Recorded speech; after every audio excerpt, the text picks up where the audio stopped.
at the University of Oxford, UK. His presentation today has been titled as Glocalization for Global Conquest. We know that we are a part of a global community, but likewise our local strengths and opportunities are equally important. In our region only, we have seen countries turn around their economies in a single generation. How can Pakistan and other developing countries do that? How do we find and actually scale up our strengths and our opportunities, and what are these glocalization opportunities like? So please join me in welcoming Professor Francis Davis for his address, for his presentation on Glocalization for Global Conquest.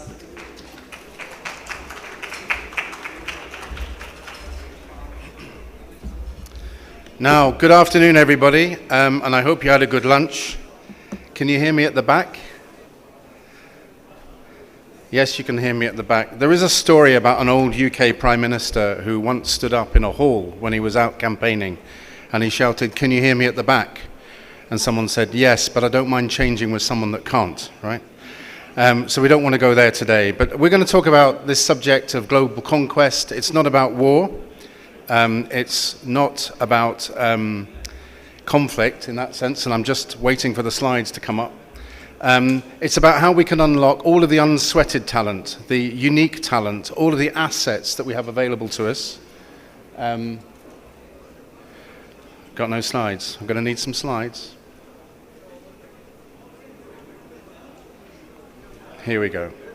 It's about how we can unlock all of the talent and unsweated assets that we have available to us that sometimes we don't think are available to us, and how some new models in governance and collaboration between and at the interfaces of government, civil society and business are unlocking new values and new niches and new sectors. Now, the place I'm going to start here is with a meeting earlier this year with Albie Sachs. And Albie Sachs, if you don't know his work, he's the author of the new South African Constitution after the freedom elections in South Africa. To get to the point where he could write that constitution, he'd been blown up once by the Secret Service in South Africa. He had been shot at, he'd had to escape to the UK, and then eventually, upon freedom, went back to write that constitution. And he very much emphasized, when we were sitting over dinner talking about that journey, that when you write a new constitution, you need to build it from the old history. And he showed me pictures of the South African constitutional courts, which are built from the bricks of the old constitutional courts and the bricks that they added to build the new constitutional courts. And he said that a proper revolutionary imagination takes the best bits of an old history and reinvents them and reimagineers them for the future. And we've heard today about creative imagination, we've heard about entrepreneurial imagination, and I think grasping at a time of complexity and change and pace, a revolutionary imagination is important, because in revolutionary activities such as Mandela and Albie Sachs processed, you're having to mobilize across sectors with scarce resources to make amazing things happen in the face of great odds. Because sometimes, doesn't it, sometimes it feels too fast for us to think with our complex competing speeds between our commercial activity, our tech at space, our government bodies moving slowly, a brilliant business deal sitting right in front of you and you can't land it because there's a visa blockage somewhere in an African nation, the diverse and multiple horizons that we have to hold together, and the pressing new scapes through which we have to try and imagine and analyze, the technoscapes, the finance-scapes, the media-scapes that misreports us or reports us well, the ethnoscapes of the diversities of the planet and the diasporas that we engage with, and the competing ideas. And we can encounter this pace with excitement, but with frustration, and somehow as leaders and as managers, we have to kind of hold it all together in our head. And sometimes that's busting, isn't it? So how can we recombine when it's almost too fast to think? Well, it seems to me that one of the ways that we can do that is to reflect anew and to try and find out what's happening out there in the world. And so with some colleagues, we've been out interviewing entrepreneurs, we've been out interviewing government bodies that are trying to refashion their global trajectory, and we've been out interviewing those that want to start again. And corporates tell us that they're becoming increasingly de-spaced, which is to say they're stretching along global supply chains and they're thinking less and less of where they are seated, to quote the speaker just before lunch. But ironically, they're doing that just as some fast emerging sectors like hydrogen and those that rely on green growth require an element of local scale to be able to get over the margin challenges that those start-up and those growth sectors need. And as a result, if you sit with BP or lots of other global corporates, they'll talk to us in terms of country, city, corporate interchangeably, because they're thinking of place and nation, city and large corporate almost in the same breath, to seek how they work separately and to seek how they work together. So we've been out on a research journey trying to make sense of this space, and we found some pioneers. And so what I'm going to reflect on very briefly today is those pioneers, not by giving you a roadmap, but by asking the question of how we re-anchor and we reboot where we're seated and where we want to belong to and where we want to challenge to. And I want to do that in such a way that you think not just in terms of this is a Pakistani case study or this is a UK case study or an American case study, but what was the way that these case studies, what was the way that these people thinking about? How were they imagining in a revolutionary fashion when they went about these things? So that when we start thinking about Pakistan again, we can think about some of our existing assets in fresh ways. So don't forget the mosque, don't forget the new buildings in Karachi that are there, and don't forget talented people such as Asghar Zaidi, who've chosen to come back to Pakistan from stellar global careers in academia, for example, to run Government College, Lahore. Where do we belong and how do we build the anchors? So firstly, how do we recalibrate local advantage? Let's just give you one example. The Thames Estuary. The City of London gets a lot of highlights. The region of London gets highlights. The Thames Estuary area is the 22 local government areas that stretches from the east of London, which has a very significant Pakistani and Bengali diaspora community, going out to the coastal communities to the east of London. It's got 9 airports and seaports. It's got huge brownfield sites, strong research institutions, outstanding natural beauty and wildlife, ports and logistics sector generating already over 2.5 billion, and a proximity to London as a hub. But it hasn't really been thought of in UK government as even a region, let alone a powerhouse that might be seeking to connect globally. Now, why do I flag this? Because by remapping the estuary as a region, the Estuary Growth Board has been able to establish that there are a series of potential hydrogen clusters. And each of those hydrogen clusters on their own mean nothing. Potential hydrogen clusters because of usages of existing power, whether that's oil or gas or electricity or whatever. But each of them on their own is too micro to be able to make the case for enough scale. But by mapping the estuary area as a distinct economic geography, the recombination of those clusters makes the case for a large-scale hydrogen sector that's investable and has the potential with some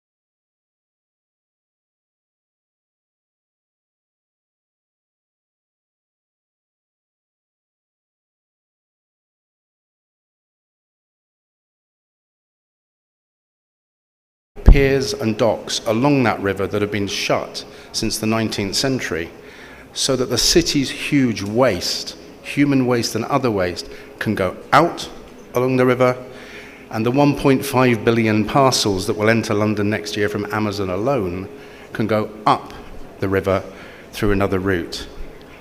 This is a private sector-led recombination that's enabled sectors to emerge between public, private and civil collaboration between hydrogen, waterborne freight, creative, ports and logistics, digital, and also a health sector.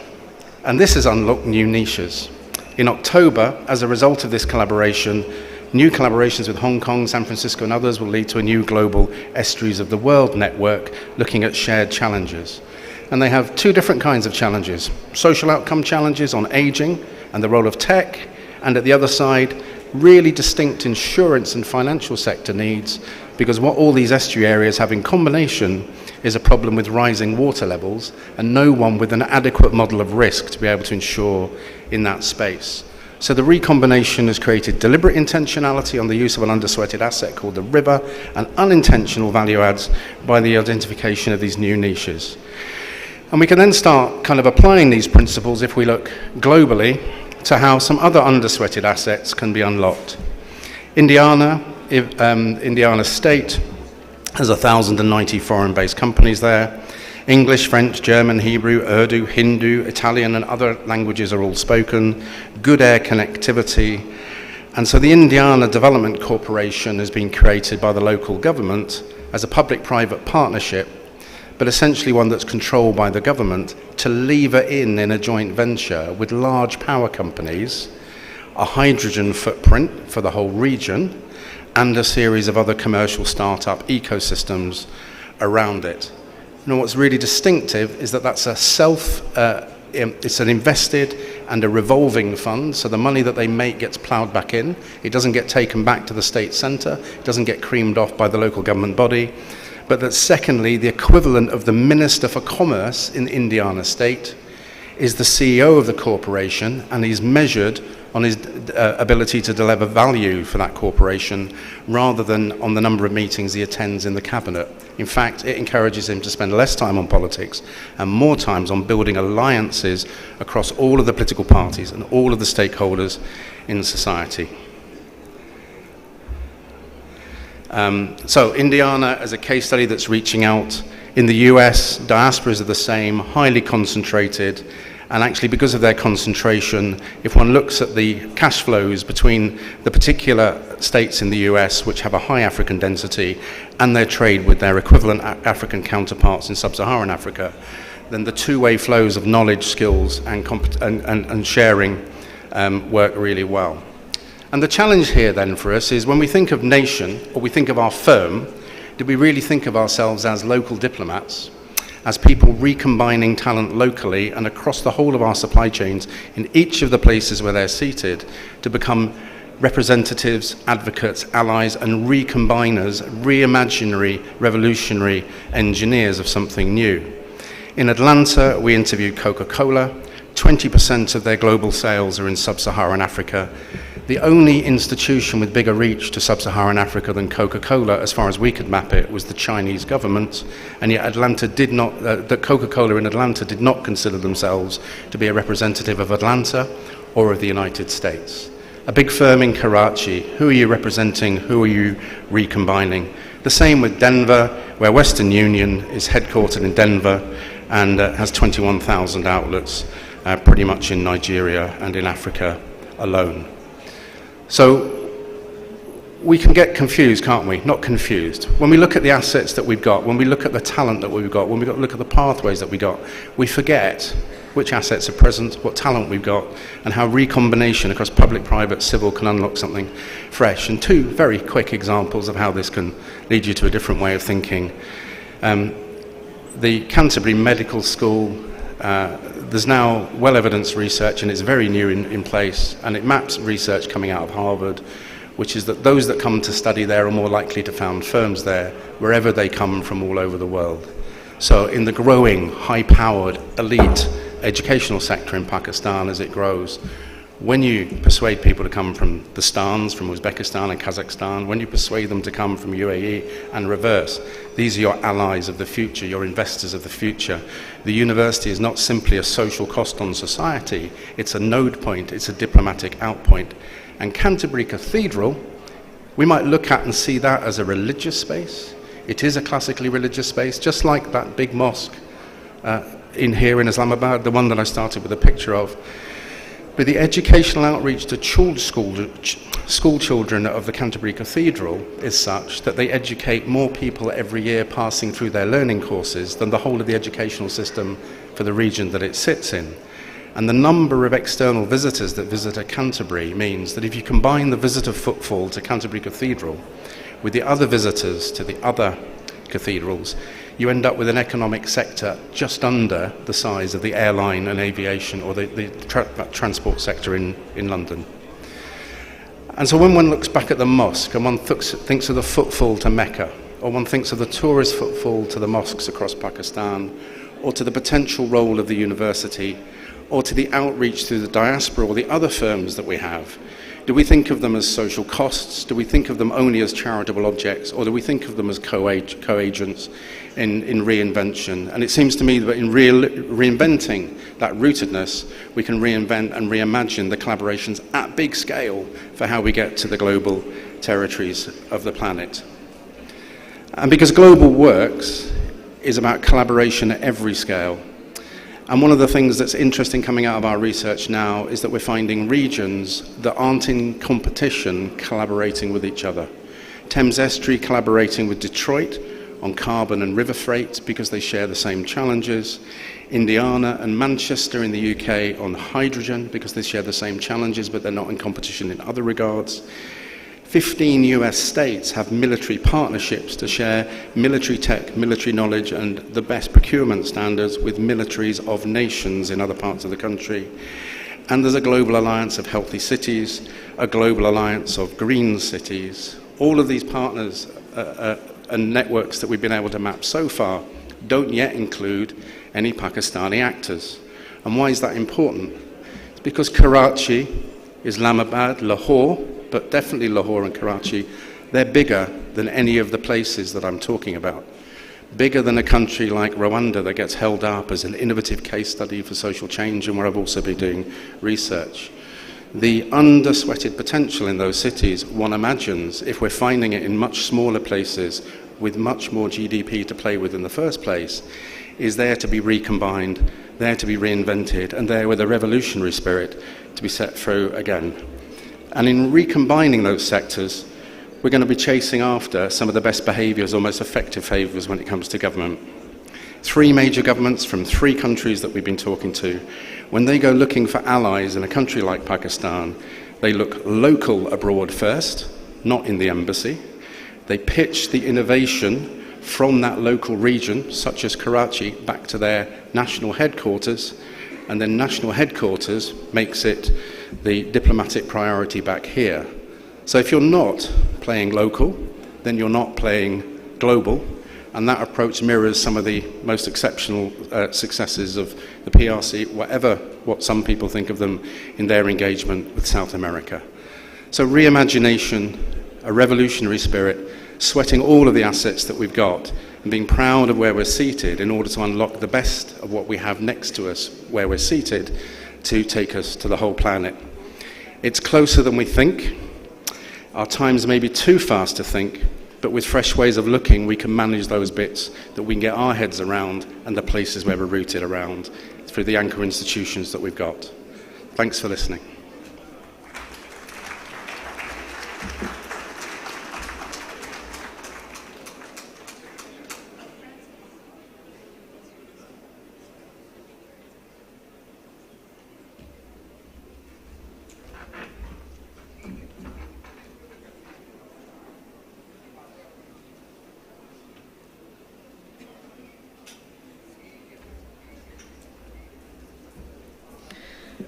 Thank you, Francis. And of course, making sure that you're winning at the local stage preps you up. That is why I think, again, drawing from the earlier presentation about lessons from sports, even for the best of winners and champions, you first hone yourself at the home ground, and that's where it all really matters. But of course, in order to spread your wings and fly, the global, the partnerships and collaborations will be just as important.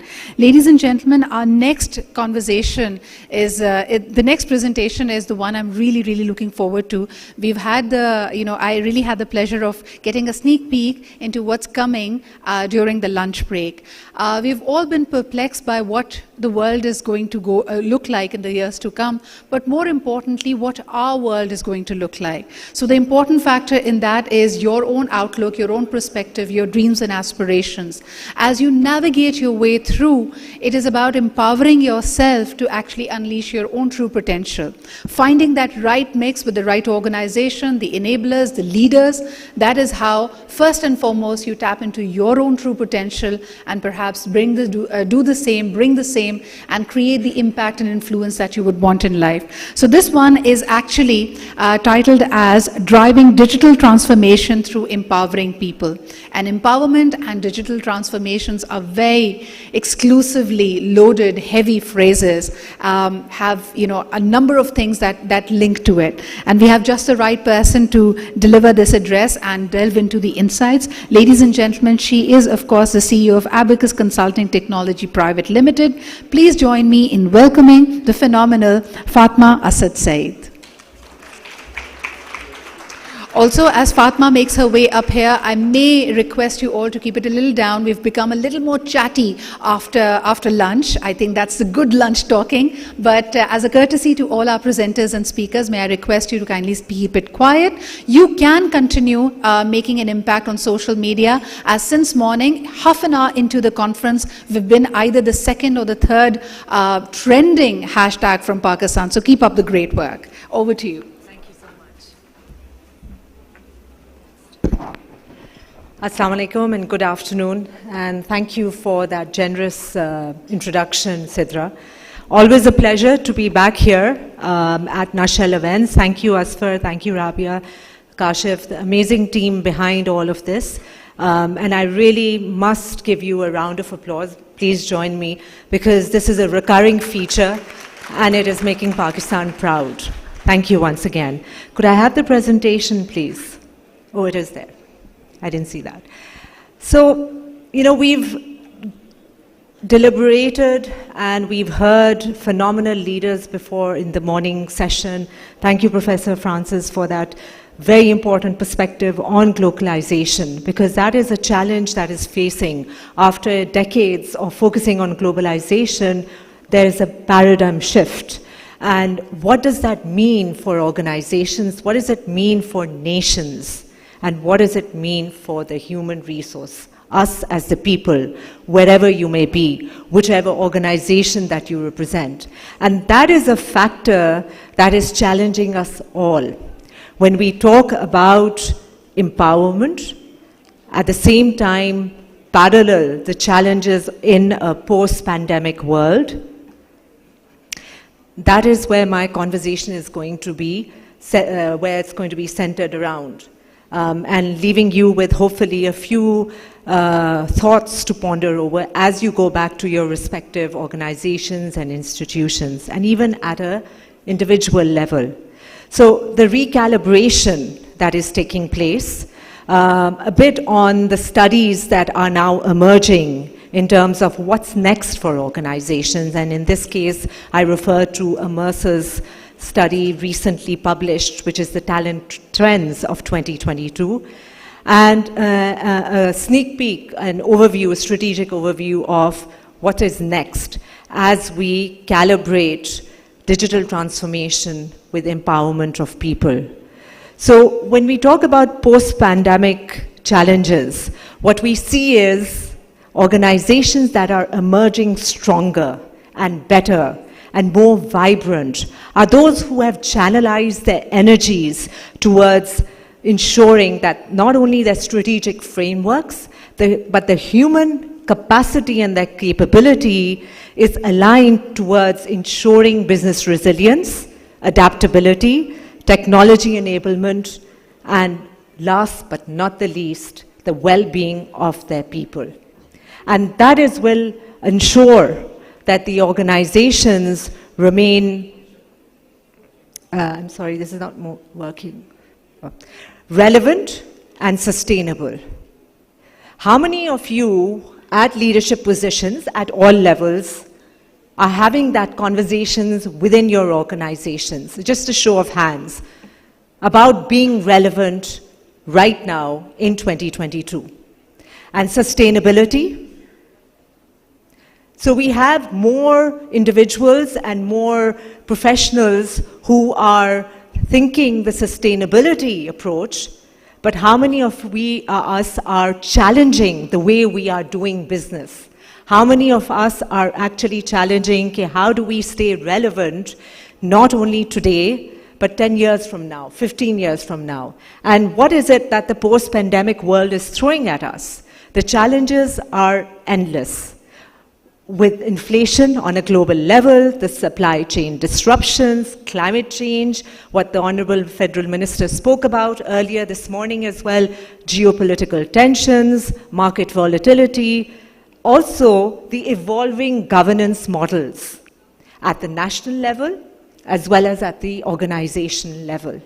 And this is something that we need to collaborate to not only review and reassess, but also to come up with a roadmap which will allow us to solve these problems. There is much more talk on what the problems are, but not enough on what are the solutions and how can we make that happen.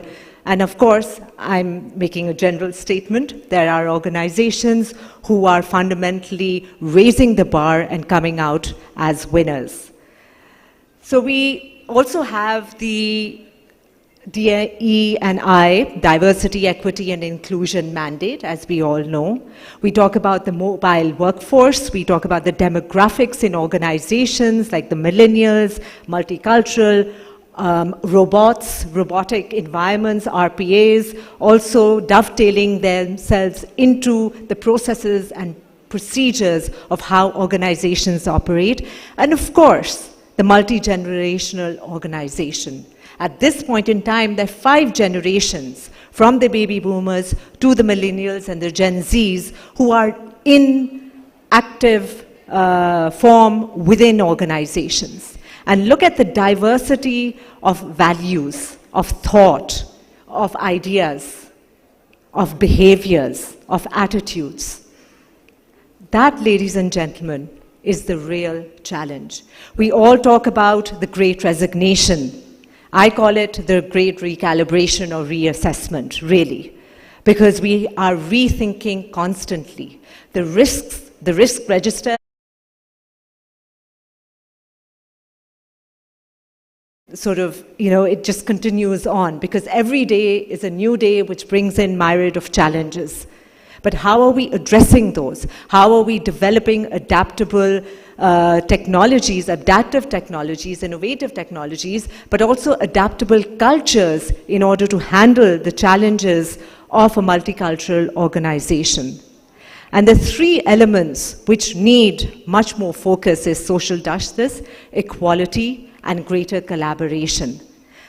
This is what, ladies and gentlemen, the next generation is also asking for. When they shift towards the way they work, rethinking the way they work, whether it is the freelancers, whether it is the gig economy, whether it is when you are outsourcing resources from within your organization, from providing them flexible ability to work with other organizations on collaborative platforms.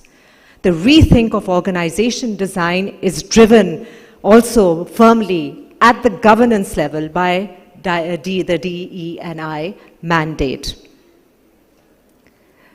So if we look at the challenges for the HR function, and I think it is firmly on the business function, these are the enablers which are allowing organizations, business leaders to take better decisions.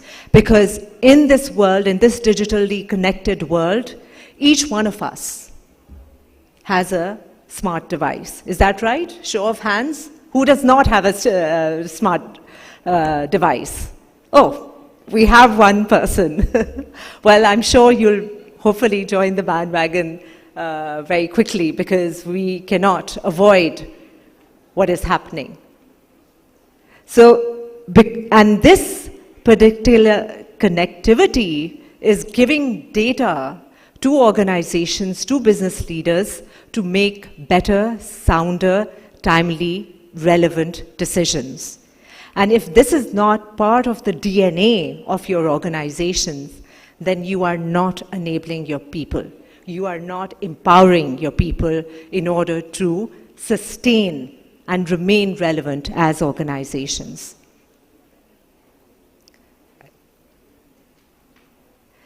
So I connect this back to the rise of the relatable organization. This is a study that Mercer has conducted, which I mentioned earlier as well, and it had 11,000 participants across the globe. 22% were from the C-suite, just to give you an indication of the demographics, and represented high-growth companies. We also had HR leaders who have spent 23% of their time in the business, and they've just moved into HR. So you have a good thought process from a strategy business perspective, as well as an HR perspective. And then, of course, the employees. And interestingly enough, if you look at the demographics, it's not just the permanent employees. It's about those who are working remotely, those who are working in a hybrid option. Organizations are already moving into that particular framework and allowing those options, the menu of how do you want to work with organizations. That much I know. Already we have in various parts of the world where employee contracts are being revisited, where the employee, the supply factor, is demanding that they have the flexible hours. They are having it put down into their contracts that 2 days they would like to work remotely. So are we cognizant of this change?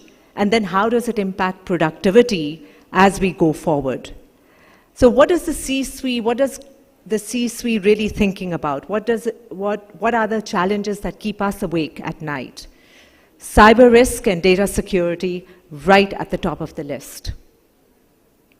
Show of hands of those who have a strategy of how do you mitigate cyber risk and data security at the governance level, at the C-suite level, at the IT level. Okay, so there's much more to be done. And the good news is there are leaders amongst us and organizations amongst us who have already demonstrated that they've taken the lead in ensuring that they mitigate this risk going forward.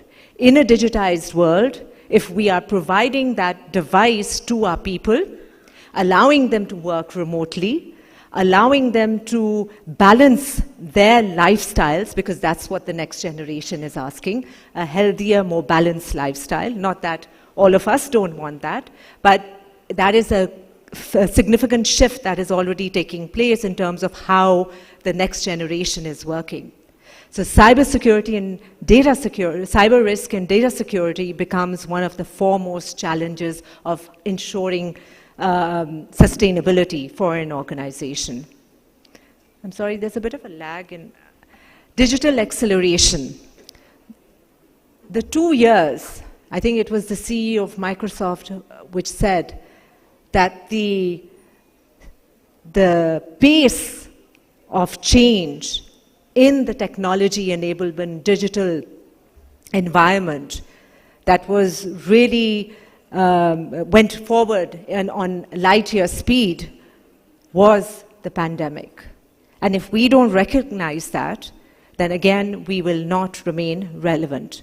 And then relooking the work models. It's not just about new ways of working, but it's also engaging how are we working. What is the collaboration? For example, silos or typical even lean structures of an organization will not cut it.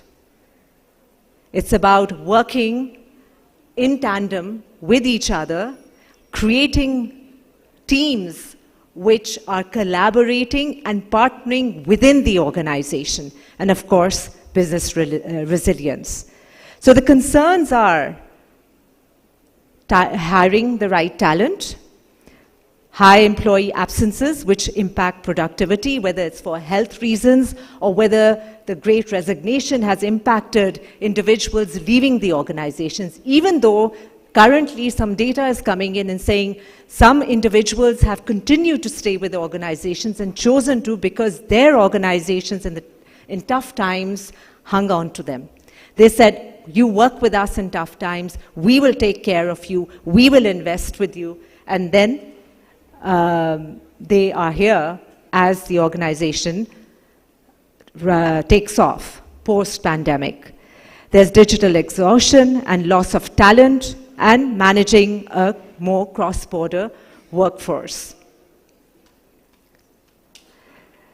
So what we see is, heavily, as data shows us, there's a greater investment in technology, and there's a shift in focus from workforce planning to skill building, reskilling, upskilling within the organization. So don't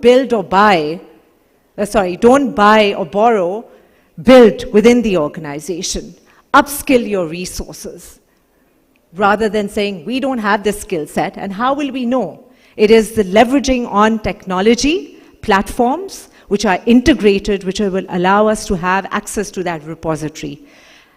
AI-based productivity tools, this is where the investment is now taking place for organizations which are already spearheading into the future. And of course, listen to your employees more than ever now. And the internal talent marketplace is extremely critical of shuffling where individuals are. It is not the regular career stream. So the next steps, ladies and gentlemen, is fourfold. Driving digital transformation is engagement of the digital employee experience. We talked about a customer experience, but the heart and soul of every organization is the human factor. How are we ensuring that their health and their well-being is also accounted for as they demand better lifestyles as well? The digital pandemic is also allowing the hybrid working to be successful. However, organizations have to bring in monitoring and productivity tools to ensure that performance does not slip, and it enables data security of wherever an employee might be. The third element is a frictionless environment. That means open and transparent. How many of us can truly commit or also speak that particular perspective that their culture within their organization is open and transparent enough in order to ensure that there is equitable as well as fair matching of what their skill set is. And that is what digital platforms allow people to do in terms of their empowerment, to bring in the ideas, to innovate. And the last is digital collaboration. I do apologize, but there's a bit of a lag with so the 5 elements to create the relatable organization is, 1, of course, becoming more human at the heart of how we are transforming. 2, challenging the notions of how we are working and reskilling, extremely important. Then investing, those organizations which are investing to enable their people to have greater energy, to be more innovative, to bring in those ideas and be problem solvers, requires a culture shift and a mindset shift. And of course, the vision behind making that happen for work and the workplace to unlock that potential and accessing that potential. So to wrap it up, what we see is resetting the stakeholders, whether it is your shareholders, your customers, your suppliers, and of course, your employees. How will they be aligned and how will they stay relevant? How do we ensure that the DNA of the organization is building adaptive capability, figuring out how partnerships work? That is, ladies and gentlemen, a shift. I would encourage you to have a look at this particular study, because that shift is about creating partnerships within the organization at all levels, and walk away from the silos that emerge. And that is something that we are working towards within our own organization as well. It's about greater collaboration across the 11 businesses that represent Abacus, across technology and the outsourcing and the consulting, and how do we engage further? So not only are our people provided greater opportunities and a greater value proposition and employee experience, but how does that impact the clients and the partners we work with? Then there is the health and total well-being of individuals within our organization. And of course, incentivizing employability. The minute you start committing to upskilling and reskilling, you're also encouraging employability. Because, ladies and gentlemen, we live in a world which has to harness the energy for the collective good. And that can only happen through collaboration and creating an organization which is building a digital world for humans. So continue to listen, be empathetic, collaborate, and build a better future for the next generation. Thank you.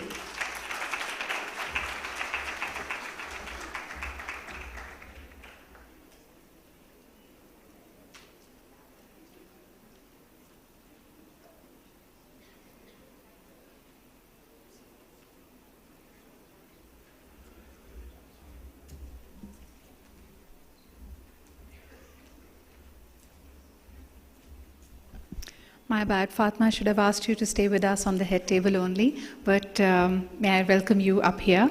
Ladies and gentlemen, what a fantastic notion, and of course touching upon key elements. I'm sure this resonates with you as an independent professional as well as a leader of your organization, because the well-being and the adaptability of your workforce, of your team members, of your human capital is the most important resource that you have. And of course, to nurture that and to allow it to not just serve in their own personal goals, but to see how it connects with the organizational and the larger community and societal goals. So thank you very much for that, Fatma, for once again reminding us of the adaptive capability and the partnerships that lie at the heart of the future. Ladies and gentlemen, may I once again take this opportunity to invite, as these two presentations were in itself a session for us, so may I request Mr. Muhammad Asfar Ehsan, the founder of Nutshell Group, and Mr. Ali Akai, chairman of Martin Dow Group, to please join us up on stage. Please may I also request Ms. Rabia Ahmed, chief operating officer of Nutshell Group, to please join us up here. And to do the honors of giving a small token of appreciation on our behalf to our worthy speakers, may I take this opportunity of inviting the former rector of the National University of Sciences and Technologies, commonly known as the NUS. Please welcome Lieutenant General Naveed Zaman, retired Hilal-e-Imtiaz military.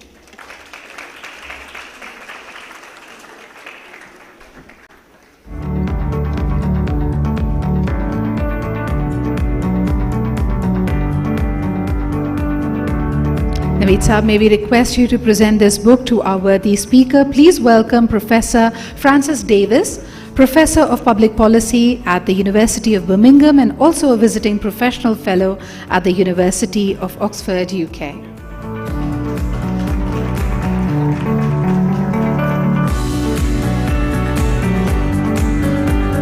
Thank you, Francis. Thank you very much. Your presentation was titled as Glocalization for Global Conquest. And now, ladies and gentlemen, please join me in welcoming our worthy speaker, CEO of Abacus Consulting Technology Private Limited, Ms. Fatma Asad Saeed.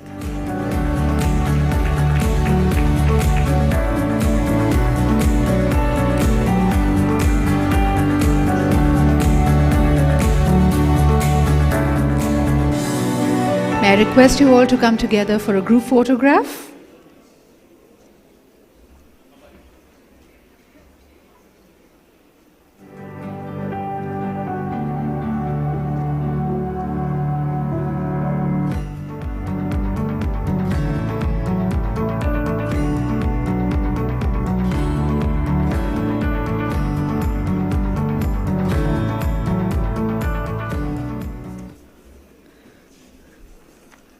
And now, ladies and gentlemen, we are on to our fourth session. This, once again, is a CEO's dialogue on a very pertinent and timely theme of talent in the new normal. Well, some would argue that we have moved so far away from the normal that this is hardly the normal, but anything that stays for more than 3 to 6 months is the new reality that you need to adapt to. So by that standard, by that definition, this definitely is here to stay. Some new trends, some new insights.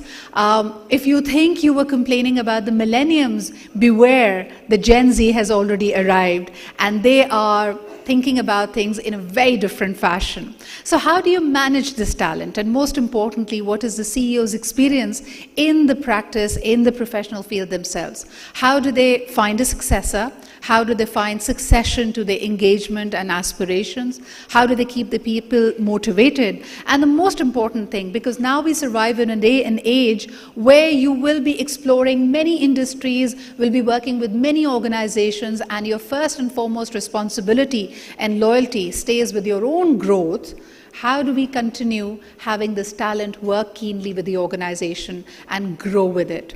Most importantly, I was very fond of how Jimmy started his presentation talking about his parents completing a milestone when it comes to their wedding anniversary. But more importantly, any relationship, any partnership now has to look towards a growth model rather than a longevity model. So how are they managing that? I'm sure this particular panel discussion will be very insightful. To begin with, may I take this opportunity of inviting our worthy moderator for this panel discussion. Please put your hands together for the Regional Lead of Public Affairs, Asia Pacific at the ACCA, Mr. Sajid Aslam.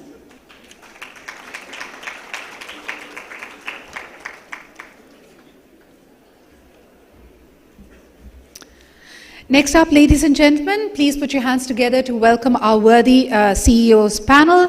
First and foremost, the Managing Director at S&P Global. Please welcome Mr. Mujib Zahoor.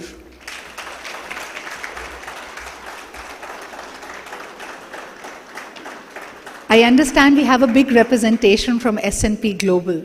You always get the warmest applause, huh? Next up, ladies and gentlemen.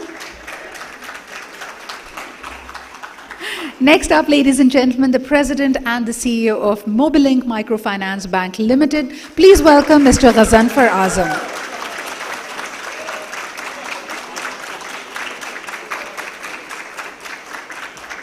Super. Since the topic is all about the talent, the fan clubs have been activated. Next up, ladies and gentlemen, Mr. Mohammed Shoaib. I believe he's already in town, and in the hall. Is he? Wonderful. So, ladies and gentlemen, CEO of Al Mizan Investment Management Limited, please welcome Mr. Mohammed Shoaib.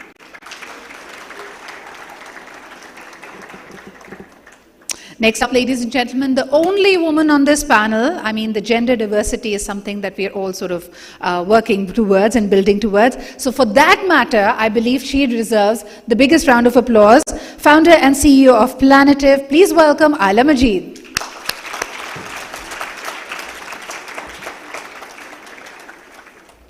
Sajid Saab, over to you, and the timer will guide you through the timings. Yeah, that's the total one. First of all, thank you, Asfar. Thank you, Natshal, for arranging it. It was one of a missing piece during the pandemic, and something where you managed to gather people again. I think I love the title, the reimagining the future, the imagining the future. It's basically bringing the imagination and engineering at the same time. And the beauty of the future is that it's in your hand. You can reset, restart anytime. And you are the one who can develop that. And the talent we have got in this room alone can provide that thrust to define that future if we choose to. And there will be somebody like writing the history and telling the people that there was an event and there was an opportunity and these people were present. What actions they have taken, that's something which will be captured in that history. So be sure that we will be held accountable that what we are doing today, and when we have a capability and ability, did we choose to rewrite the future or redefine the future?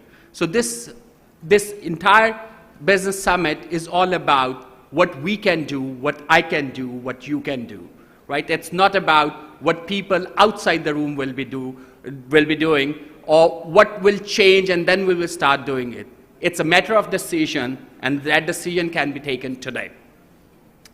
Just going back to the fundamentals, which I think Fatma has said very, very rightly, the talent, and the Sitra has also added the dynamics of the Generation Z, which we are going to deal with.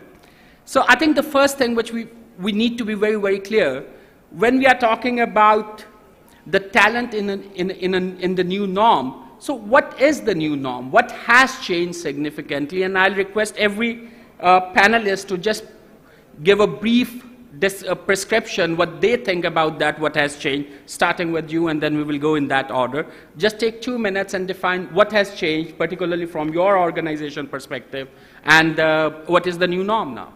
Thank you, Sajid.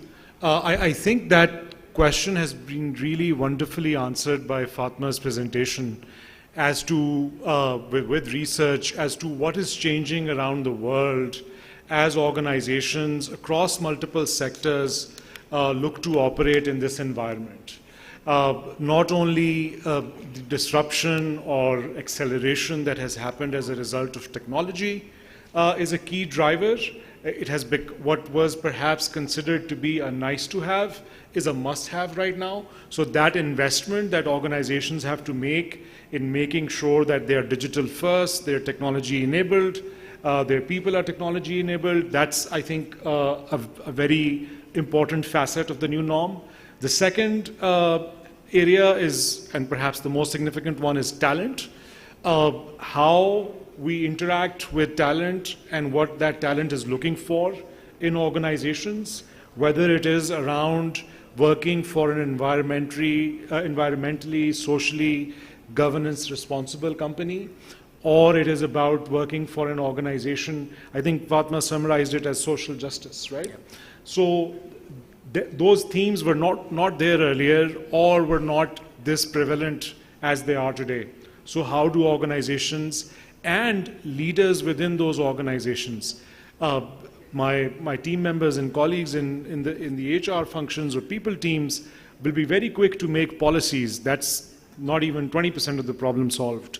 It is how you inculcate that in the entire organization. So I think those two angles are perhaps the most relevant from my standpoint, and we at S&P Global have have really taken some steps to try to tackle these two areas: infrastructure, digital enablement, and then making certain that we are trying to do a lot of those things that were up on the slides earlier in the research that engage and enable our talent. More to come on that in the session. Thank you. Thank you. Zanfar. Yeah, my sense is that before we talk about talent, what has changed fundamentally is people's expectations. Gone are the days when we will receive a request and very conveniently say, our turnaround time is 1 day, 2 days, 3 days, X number of days or hours, and we will revert to you in due course. The people don't want to hear that crap anymore. They send a request and want instant solution. Whether it is through an email, whether it is through any social media platform, whether Facebook or LinkedIn or any other medium that they have access to, or make a phone call, they want instant solutions of their problems. And organizations, we as an organization, I have 40 million customer base, mobile account holders, and I keep receiving their requests every now and then from all kinds of channels. And if I am late in replying to them, I mean, I can't tell you the kind of treatment they give back to us. So I think fundamentally what we need to learn is it's no more about turnaround time, it's real time. It's about no more about 9 to 5 or 6, it's about 24/7. It's, we like it or not, but the customer expectations have changed forever. And we better realize this and respond to it in a more effective way, more relevant we are going to be, as Fatima said. Yeah. Nee, thank you. I think very rightly said, the expectation which is driving a different business models now. Sure.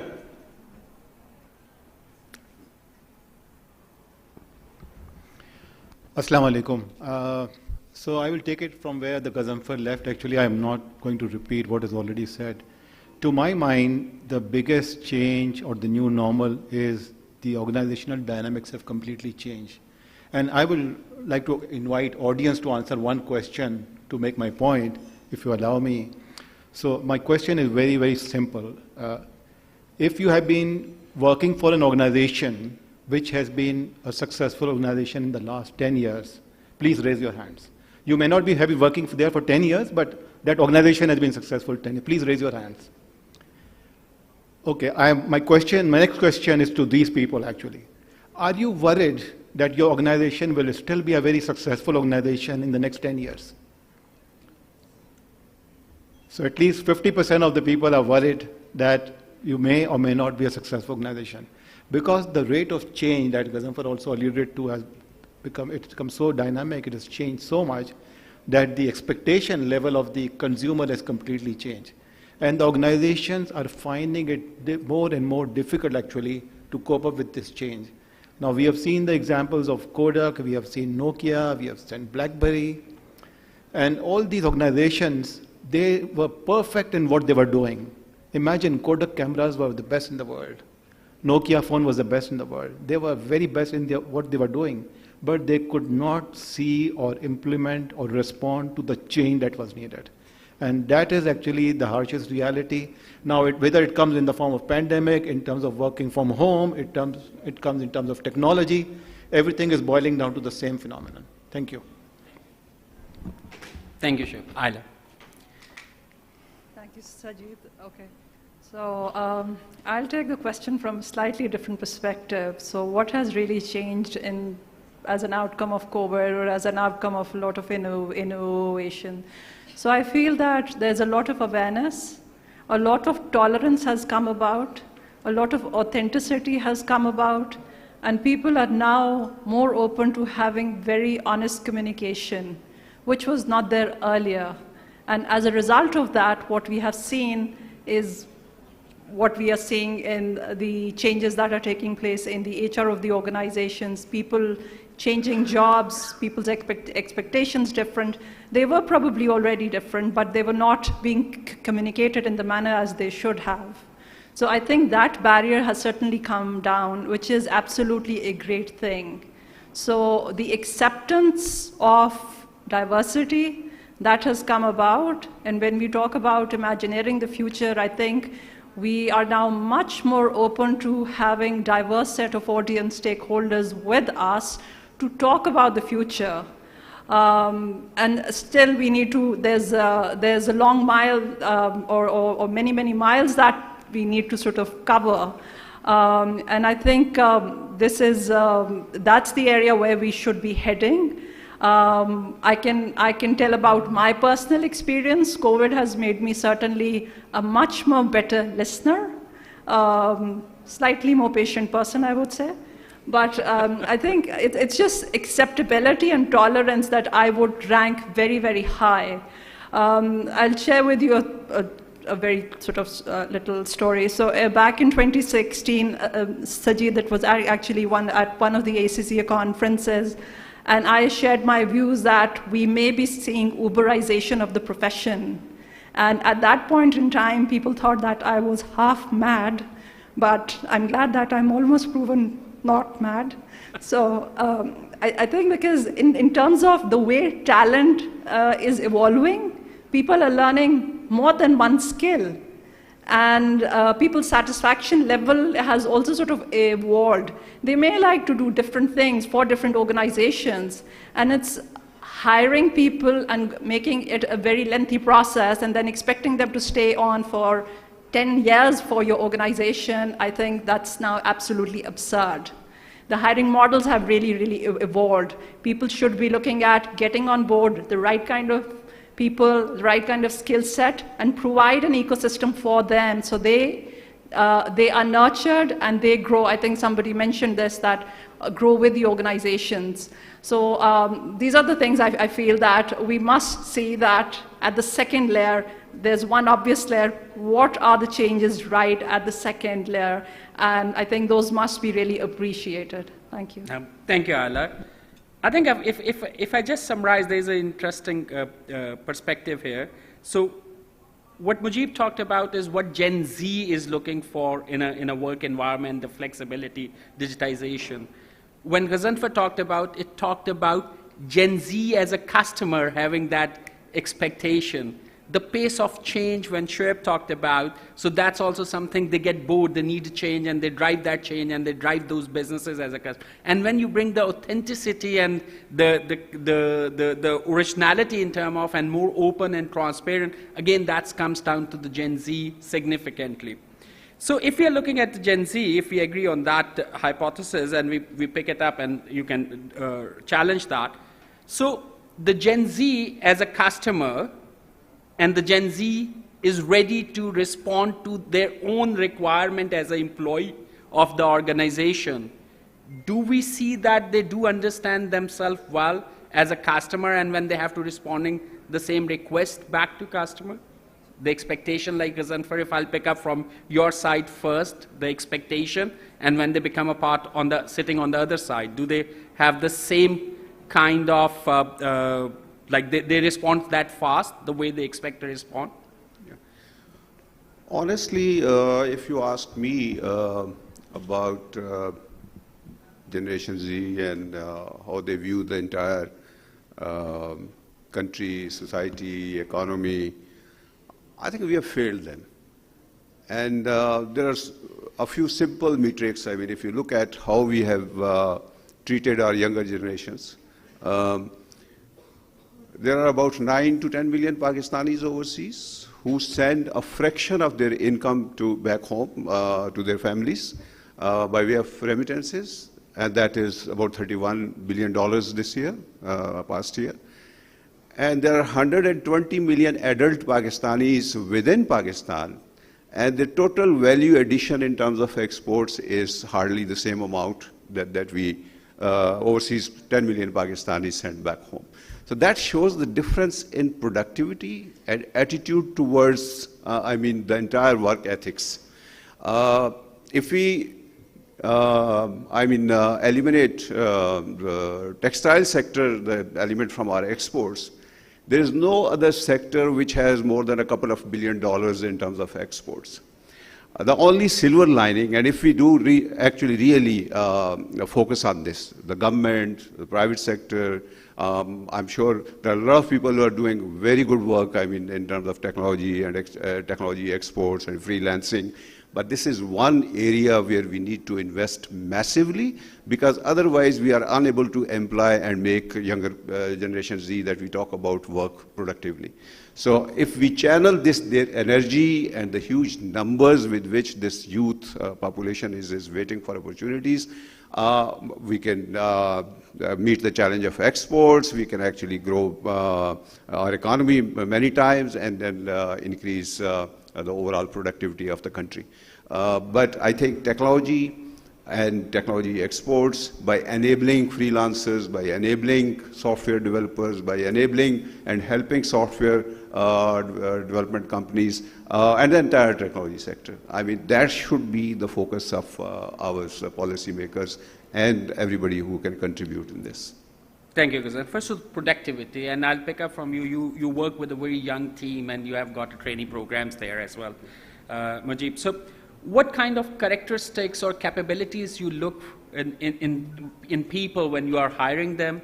What you do to upskill, like again, Fatma mentioned that, how we are really supporting them for reskilling or upskilling going forward as well. So what are those key capabilities in the talent you will be looking for? So I think we at S&P Global in Pakistan, and also sort of add a quick caveat to the earlier conversation. I think the skill gap is a global phenomenon.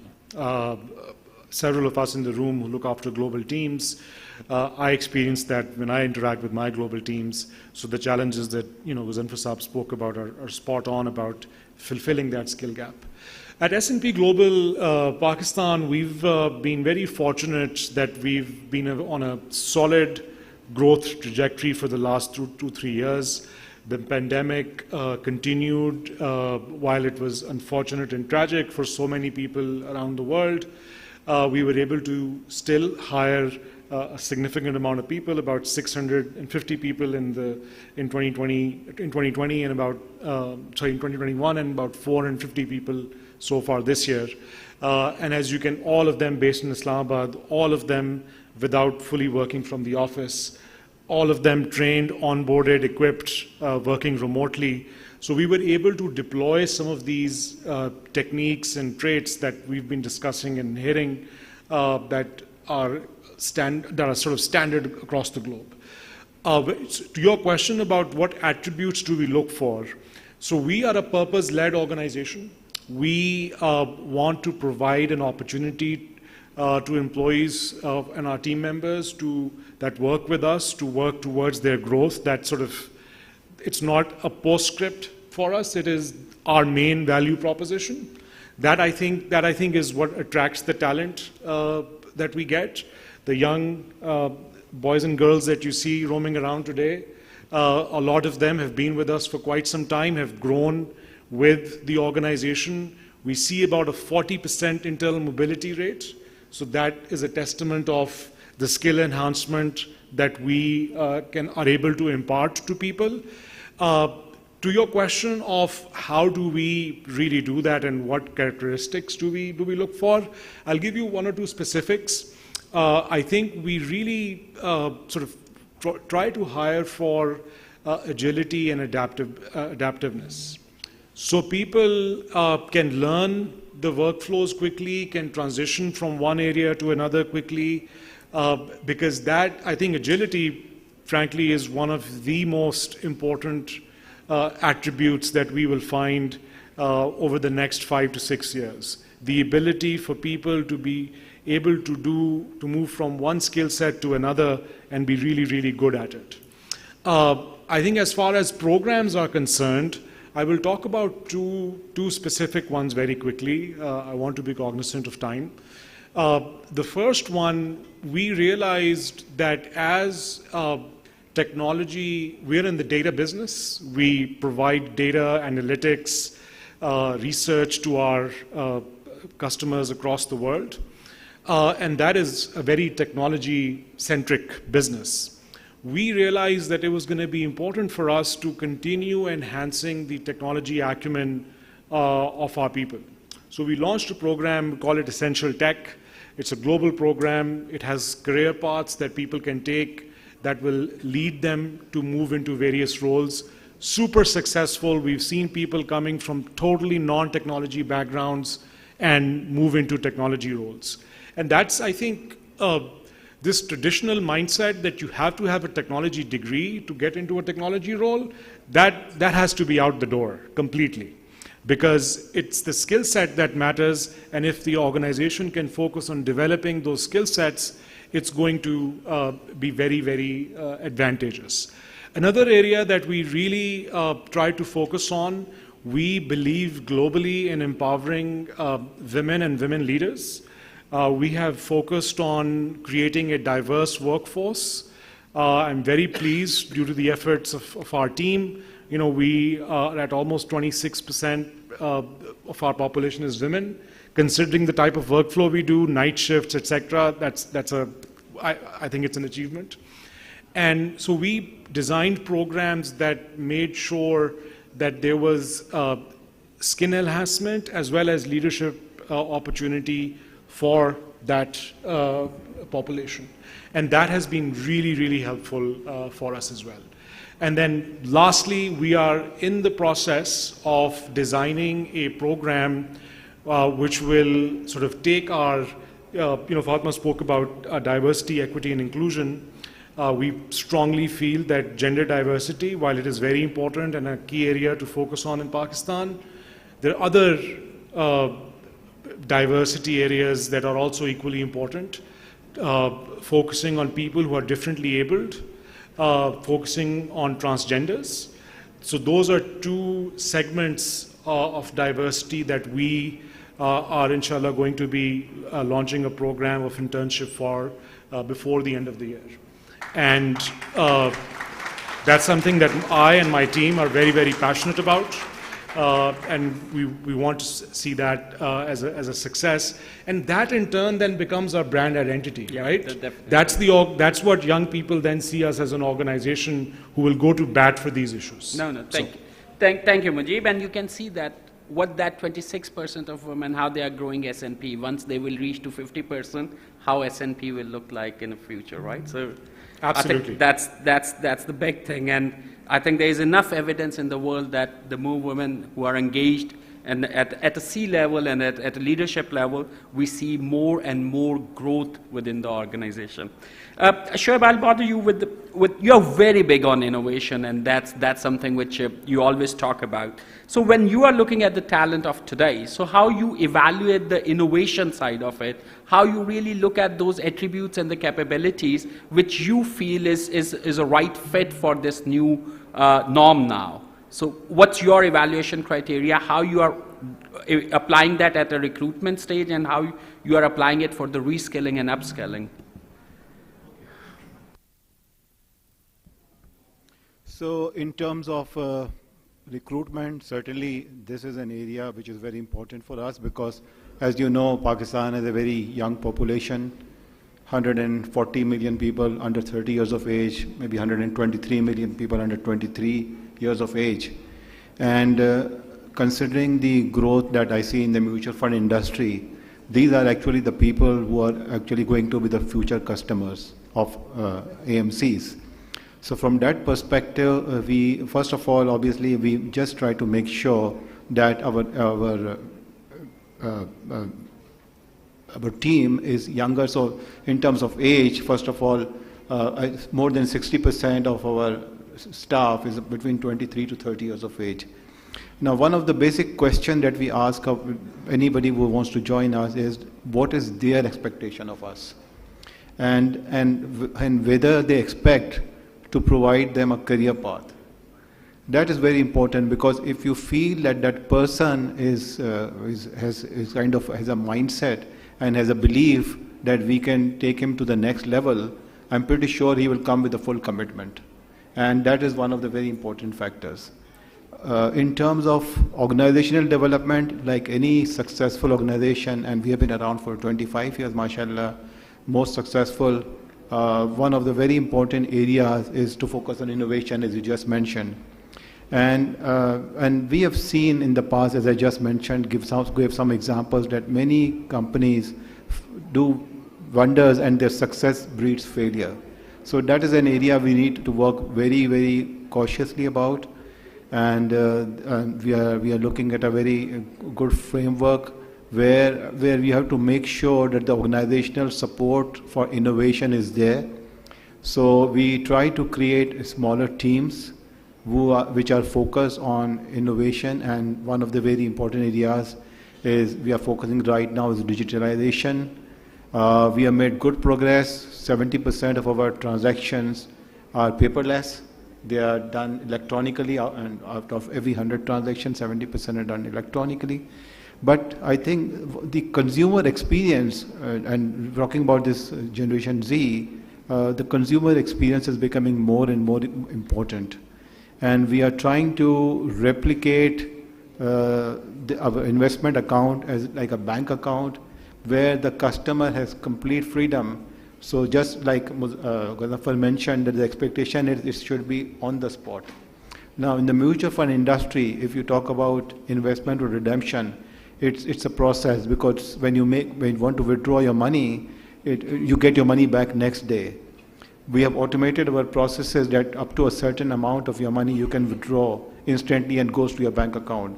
But we want to equip our customers also by providing them kind of a debit card where they can use it to withdraw their money, to use it as a bank account. And we are working with Gazamfar as well, in fact, to make our products available on the mobile platforms, wallets, working closely with a couple of big players. So I think there's a lot of opportunity on which we are working on, and the key is innovation. Until you are able to innovate and come up with new solutions, it's very difficult to be at the top. No, thank you. Thank you. And Sajid, yeah, I'm sorry, before you please. move on, just want to add a couple of things as Shoaib alluded to. I think no business organization in today's world can do wonders just by itself.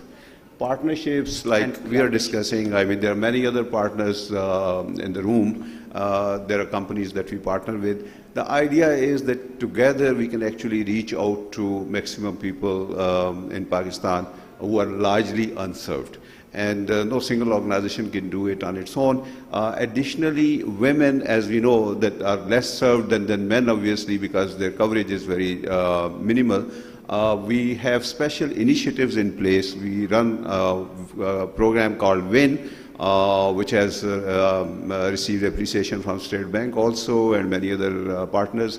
We work with CARE International, both to upskill our customers, women customers, and also to develop capacity of our staff in terms of promoting diversity, gender diversity and diversity in all spheres. No, thank you. Thank you. Ayla, coming to you, and what kind of capabilities you will be looking at a right fit for the talent, what you will be looking for in the new norm or a current new business model or business model of the future? Sure. So I think I would rate very high the stakeholder approach, that anyone who comes in must have that mindset that is viewing from the stakeholder, multi-stakeholders lens, and is cognizant of working with different kinds of stakeholders, whether it is people, partners, different organizations, younger people, older people, diverse sets of people from all over the world, and also planet. So I think that I would rate very, very high. Other things that I would rate very high are diversity of skill set and diversity of course, of the thinking process as well. Ability to learn and also being ready to learn. I think that is very, very important for me. And I think working in a collaborative manner, and I think we all have, this has been reiterated so many times that collaboration is the best possible equation of sort of bringing great results. So I think collaborative approach that I would rate very, very high. Of course, we all expect basic intelligence, but in terms of the priority, I would sort of probably the other skills would be higher for me. And I think having, of course, good communication skills and having a pleasant personality and a very positive attitude. So I think that is what I look for in working with a team. Thank you. Thank you. And anything, Azanfa, you want to add on that? Otherwise, I'll pick it up from the next one. Capabilities, what kind of capabilities you would like to see in the talent? I would endorse actually what Mujib has said earlier, that and also as mentioned, that a pleasant personality and communication skills, all that is important, but more so it's the attitude. If the workforce has the positive attitude of one learning, as I said, you need not to have an IT degree to become an IT professional.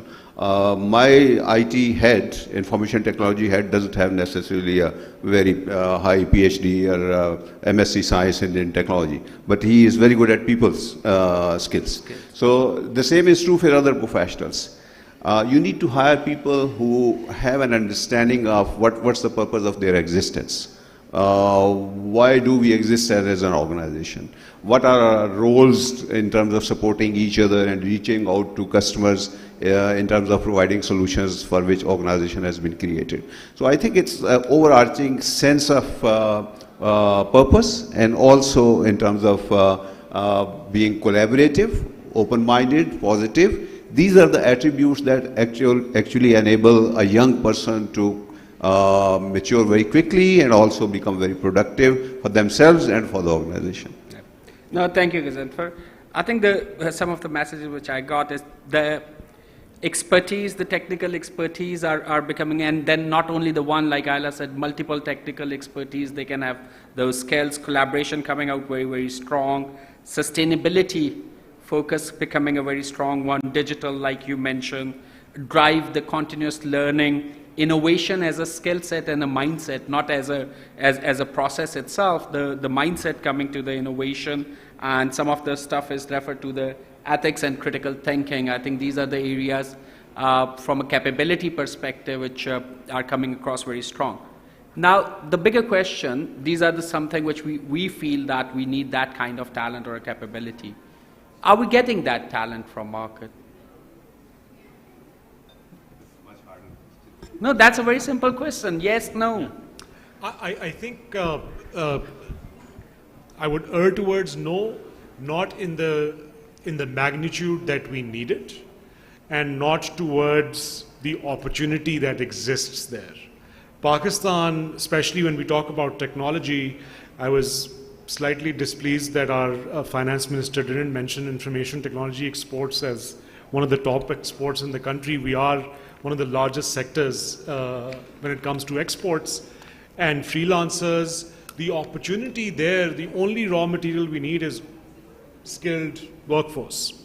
And I don't think Amir is here, but He's listening. A good telecom and internet infrastructure. Those are two things that, if are available, the opportunity is immense in that area. So, to answer your question, are we getting that skill set? No, not in the quantity that we need it in, especially in technology areas, but also in areas that are upcoming. And I think I was incidentally invited to speak at an event at a university here in Islamabad yesterday, and I was meeting with the rector. The pace at which we can design curriculums, the pace at which we can influence what our graduates and our young people are learning and what are they being exposed to, I think is very, very slow. And that has to be, there are interventions that can be done. We're not the only ones in the world trying to solve the problem. Yeah, definitely. Different countries have solved for that problem already. One such strategy for hard skill sets is boot camps. Our neighbor to the east does it really, really well. Several other countries, Eastern European countries, do it really, really well. We, I think, have just started with the Pakistan Software Export Board, a small boot camp of 4,000 people. More such things can be done to sort of encourage. I asked the graduates yesterday if they knew about, if they'd ever heard the term ESG. There was a room of 70 people, not a single hand went up. I asked them if that's bad. if they have a course or some sort of project work involving design thinking. Any guesses on how many hands went up? Yeah. So, that's the challenge I think that we should solve. Thank you, Mujib. Anybody? Yeah, sure, Val. Please. So, yes, as already said, there's a lot of opportunity, and I think I would blame our education system to some extent. No, let's get the answer to that. Are we getting that talent? We will come to that suggestions. Okay, so we are not getting the talent, and I wanted to talk about some example of another country, what they have done. So it's very relevant here. So I was at Harvard Business School last year, and of my colleagues who was doing his case study, and his case study was, I'm not going to name the country, it's an African country. So there are people who are very good at hacking. And his project is actually, which he is inshallah implementing successfully now, and I'm in touch with him, how to convert these hackers into coders. So they are because if they can hack something, then certainly they can design and code as well. So I think we have to think of out-of-box solutions about that, and I think this talent we have, I think we have something like 11 million crypto investors in this country, and only 400,000 mutual fund and stock market investors. Why? And mutual fund investors are the taxpayer, the Bitcoin and crypto. Yeah, but just imagine, people know how to invest in crypto. People understand crypto, and they invest in it. They use the technology. They have the mobile phone. We have to give them the right direction. If we give them the right direction, we will have the right material available. Very true, very true. So now, Ayla, you want to add something, and then I have a follow-up question on that. So yeah. So I just want to whereas I do agree with Mujib saying that no, we don't have in terms of what the requirement is and what the expectation of the market is, or the expectation of the employers is, yes, the same kind of talent is not coming out, but who also has the responsibility? All of us. Are we going to the right places to find the talent? Are we going and nurturing that talent? Fine, there will be many people who haven't heard of terms like ESG, etc., but that does not mean that if we work a bit with them, they probably may really appreciate the whole thing. Just give a very small example. Once in one of the roles, I got the opportunity to interview graduates of engineering graduates from second-tier universities of Pakistan, and I interviewed about 54 of them. I was mind-boggled. I was amazed that even though they could not speak perfect English, they were smart people. We put them through a 6-month internship program, and after that 6 months, they were different individuals altogether. So a lot of responsibility lies on us, I would say. A lot of responsibility lies on organizations to go and find that talent. No, thank you, Ayla. Just a follow-up question. Does the talent know that there is an opportunity and there is a big quantity when you were talking about? Do they know that this is the kind of talent which is required, not only in Pakistan, because with the technology, they can work as a global team. Do they know that? I think it's a work in progress. The answer to that question is that it's a work in progress. I think some of them do, but there is opportunity for everyone collectively to create more awareness amongst that population about what it can possibly lead to. Traditional mindsets, and as I 100% agree with Ayla, it is our collective responsibility to make sure that the right nurturing grounds, the right frameworks are created that are able to then, develop this talent, develop these skill sets. But again, to answer your question, is the talent aware? I think maybe to an extent, yes. But are they fully aware of what's happening, what will be relevant in the next 2 or 3 years? My answer would be no. The number which really shows the productivity, like what Ghazanfar picked up earlier, is that when you start looking at the per capita income, so you have a more population, 2.4% growth rate, but your per capita GDP is going down. Right? That's mean every new individual which we are adding to the workforce is not adding as much value as they should in the GDP. So the one thing we realize that the talent which we are looking for is not readily available, or at least not available in the quantity it's required. There's a collective responsibility which we should discharge. Now, the third question, how? What you going to commit to? What you specifically, I'll start with Ghazanfar, you can do and you can commit as an organization, these are the things, and you can collaborate with 10 different organizations to make sure the talent is aware of the opportunity, because when they are aware of and they see that there is something which they can look forward to, then they can start learning those skills. If they don't have a hope, believe me, they will not, optimism drive that behavior, right? So we have to give them the optimism. So what we can commit collectively, individually, to bring that awareness to the talent.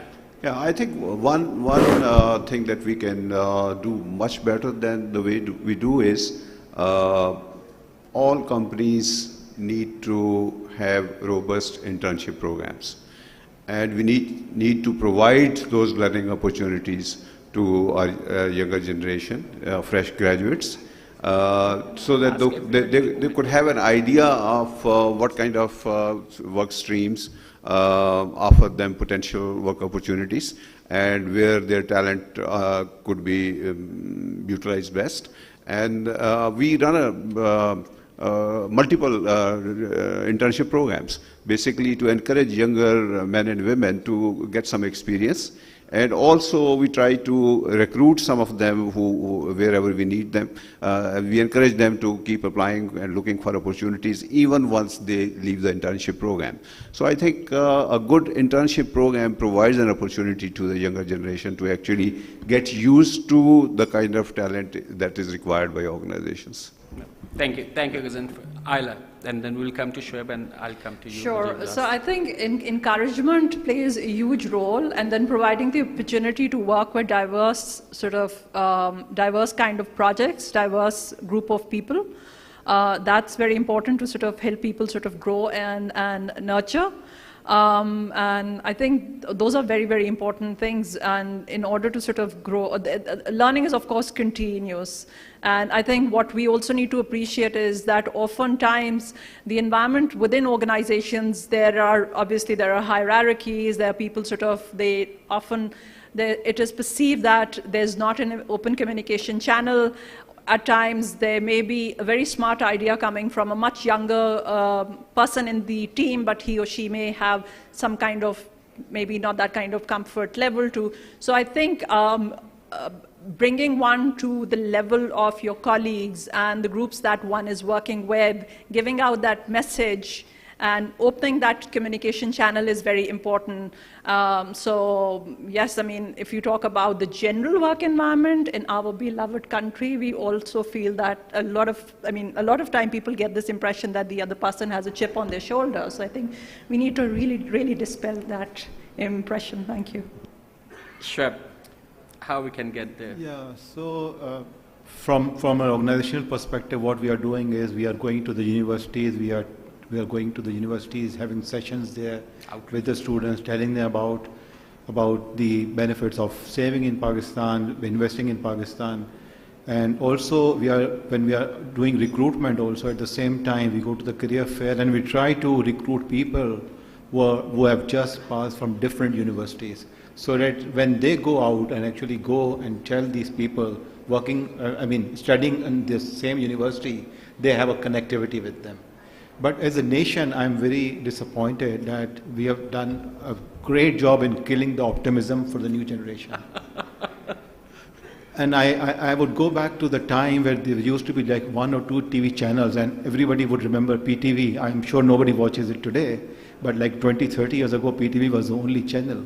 And there was educational content, there was entertainment part, there was news. And now look at like maybe we have 40, 30, 40, 50 channels. And all the channels are talking about, 80% of the channels are talking about politics and how bad it is in this country. 10% of the channels are talking about sports and 10% about religion. Where is education? Unfortunately, there's no educational channel in this country. I remember when I was a child, I wanted to learn Arabic. And I did not have the capacity to go and take the classes. So there used to be an online program on TV, on PTV, run by Allama Iqbal Open University teaching Arabic. So there was an opportunity if somebody wanted to learn. Unfortunately, those opportunities we have not provided to the new generation. And when they look around, they always find negativity. They always find that we are a doomed nation. We are not going to progress. We have not done anything in 75 years. So I think that is something that really need to be worked on. And I think everybody sitting in this room has to make some effort individually or through their organizations to change this mindset of the younger generation. No, I think, Shoaib, you're right in terms of the killing the optimism, but from an opportunity or education content perspective, I think they have got a better opportunity right now with the YouTube. They got choices and the courses and the Coursera and free of cost. It's a matter of choice whether they will make that choice or not, and they can only make that choice when they are aware of there is a certain economic incentive. I'm coming from a business background, so most of the time the economic incentive is the most strongest base to drive it, and then people start learning that life is beyond the economic incentives and interest. But at initial stage when they are at the insecurity and the optimism we need, so they need to have something to look up to, that what they want to become. I think the content is available, awareness may be one of a challenge, skill gap and all that. Coming back to you, Mujib, and then I think we will take one question from the audience if we can. Okay, great, thank you. So I think, a slightly divergent point of view, with all due respect to my fellow panelists. I think our youth is fantastic. I think what we see them accomplishing when we look at the number of startups that have gotten funding globally, our young people getting opportunity globally, I think there's a lot of positive. Yes, there are clearly some negatives in our environment as well. Hopefully we'll be rid of them soon.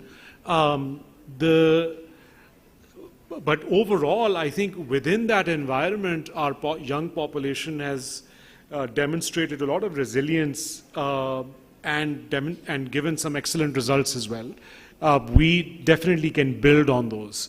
To answer your question, Sajid, specifically, what programs are we at S&P Global doing to enable skill enhancement? I'll talk about two very quickly. Number one, So we're part of this program called the US-Pakistan Women Council, which is a US State Department initiative. It was not part of any conspiracy.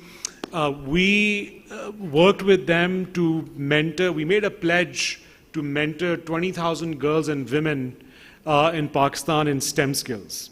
I'm very pleased to report we're done with about half of that, about 11,000.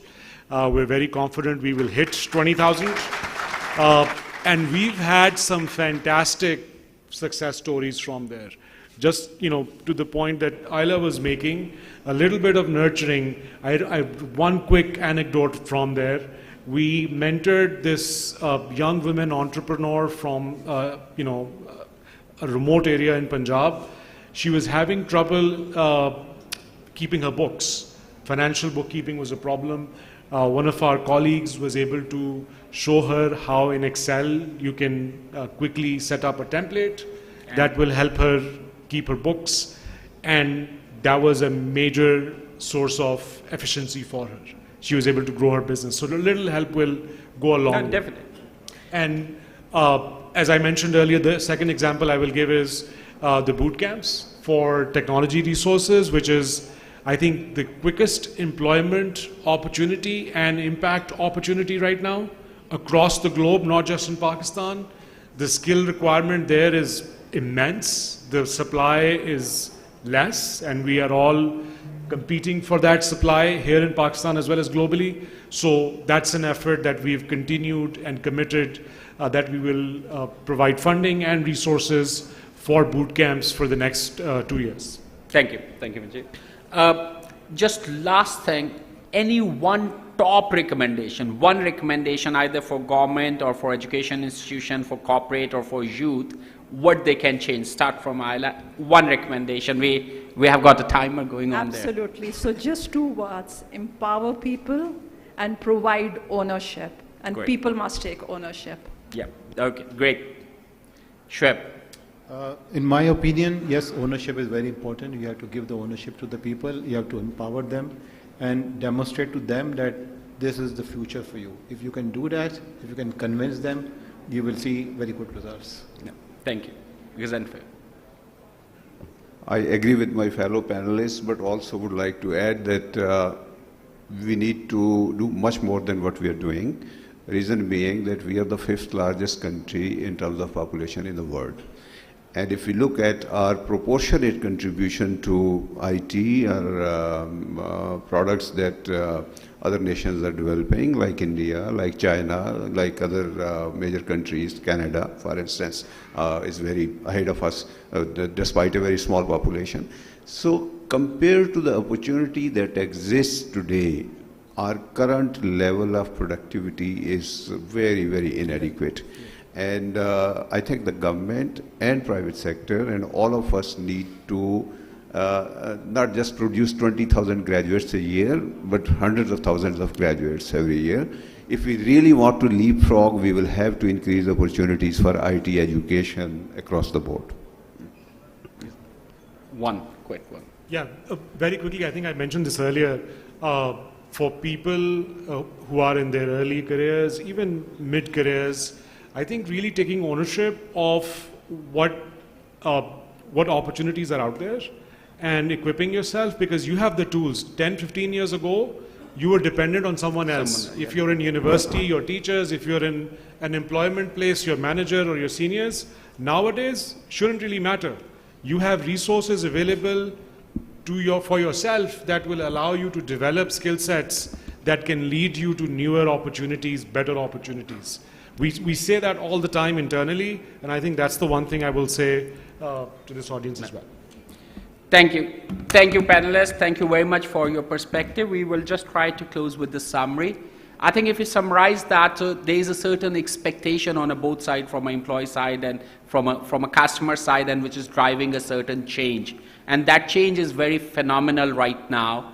And that talent is the one which we, as an organization, not only in Pakistan, outside Pakistan, is also looking for, which can leverage the talent to really drive that kind of growth proportionate to the opportunity which exists out there.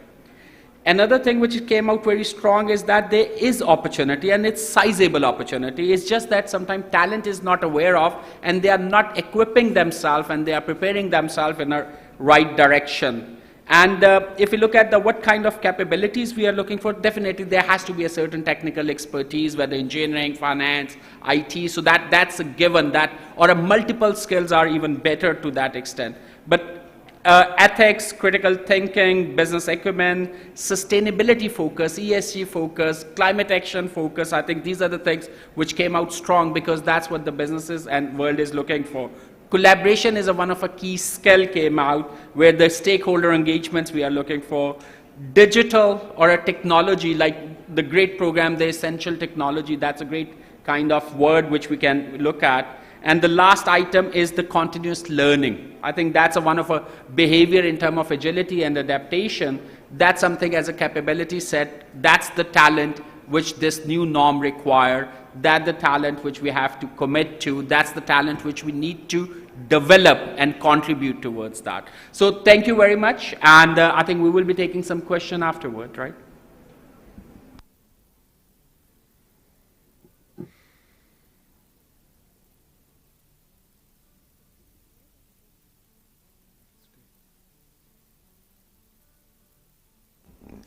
Ladies and gentlemen, may we have a big round of applause for our entire panel, please. So we spoke about what is there to come. I was really hoping at least one of you is going to propagate for a 3-day work week, which has now become a reality for Apple, as we know that Tim Cook has already sent out an email saying that you only need to work on Tuesdays, Thursdays, and one more day depending on your team. But I really found this conversation to be very insightful. I agree there has to be an economic benefit to the skills, and skills have to be there that, you know, with the context of them making a person employable. But more importantly, ambition and interest should not always be measured in terms of the economic benefit. That's exactly what we do here in Pakistan. So often you'll have young people come up to you and say, which degree should I pursue?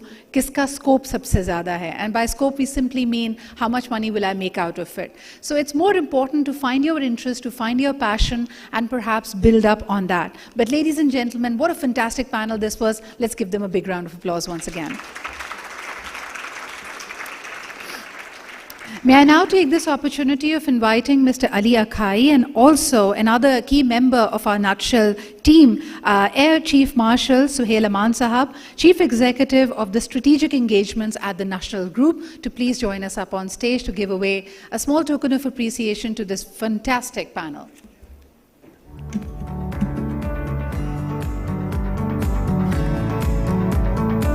I believe Mr. Ali Akai has stepped out of the hall. May I request Rab? Oh, there he is. Oh, I'm so sorry. I'm so sorry. Okay, there you are. So let's begin with giving away the books. First and foremost, ladies and gentlemen, please put your hands together for Mr. Mujib Zahoor, Managing Director, S&P Global.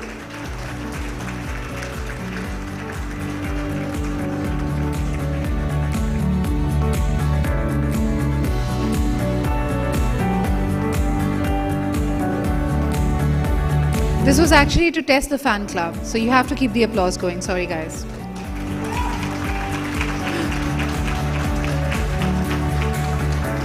Next up with the competing fan club, ladies and gentlemen, the President and CEO of Mobilink Microfinance Bank Limited, Mr. Ghazanfar Azam.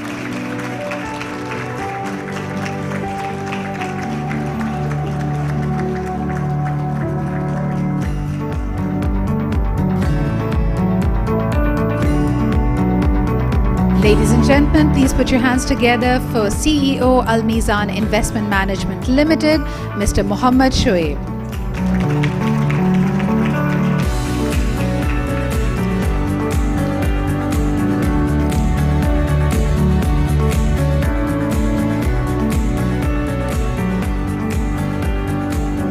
Founder and CEO of Planative, please put your hands together for Ayla Majid.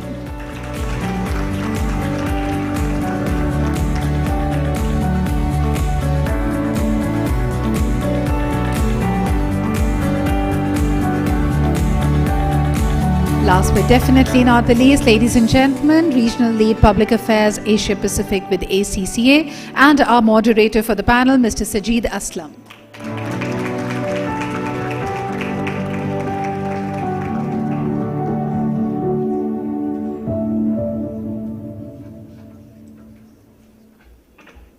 May I request you all to please come together for a group photograph, please.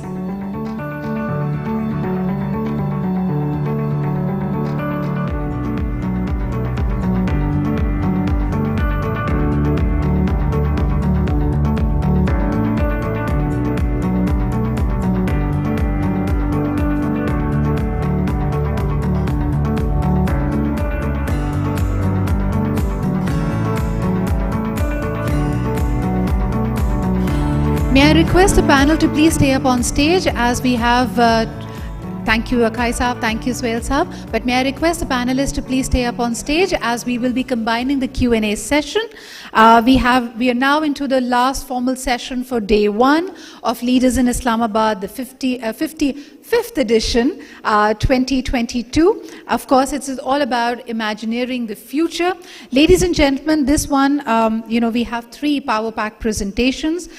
We would love to have a combined conversation with all of you, of course, with question and answers. So for this, of course, we will request the speakers to please limit their speaking time to about 15 minutes so we can take some questions in the end. Next up, in our 5th session, our topic is cross-border innovation arbitrage. What can Pakistan learn from other markets? And this we say in the context right now, we've seen the Pakistani rupee made some great recovery in the last 1 week as it has gained 4% of its value back and has been identified as one of the best markets performance and forex currency performance in the region and in the world. So let's see what other lessons are out there. We have the general partner, SOSV, and the managing director, Orbit Startups, is our next speaker. Ladies and gentlemen, please welcome Mr. William Baubeen.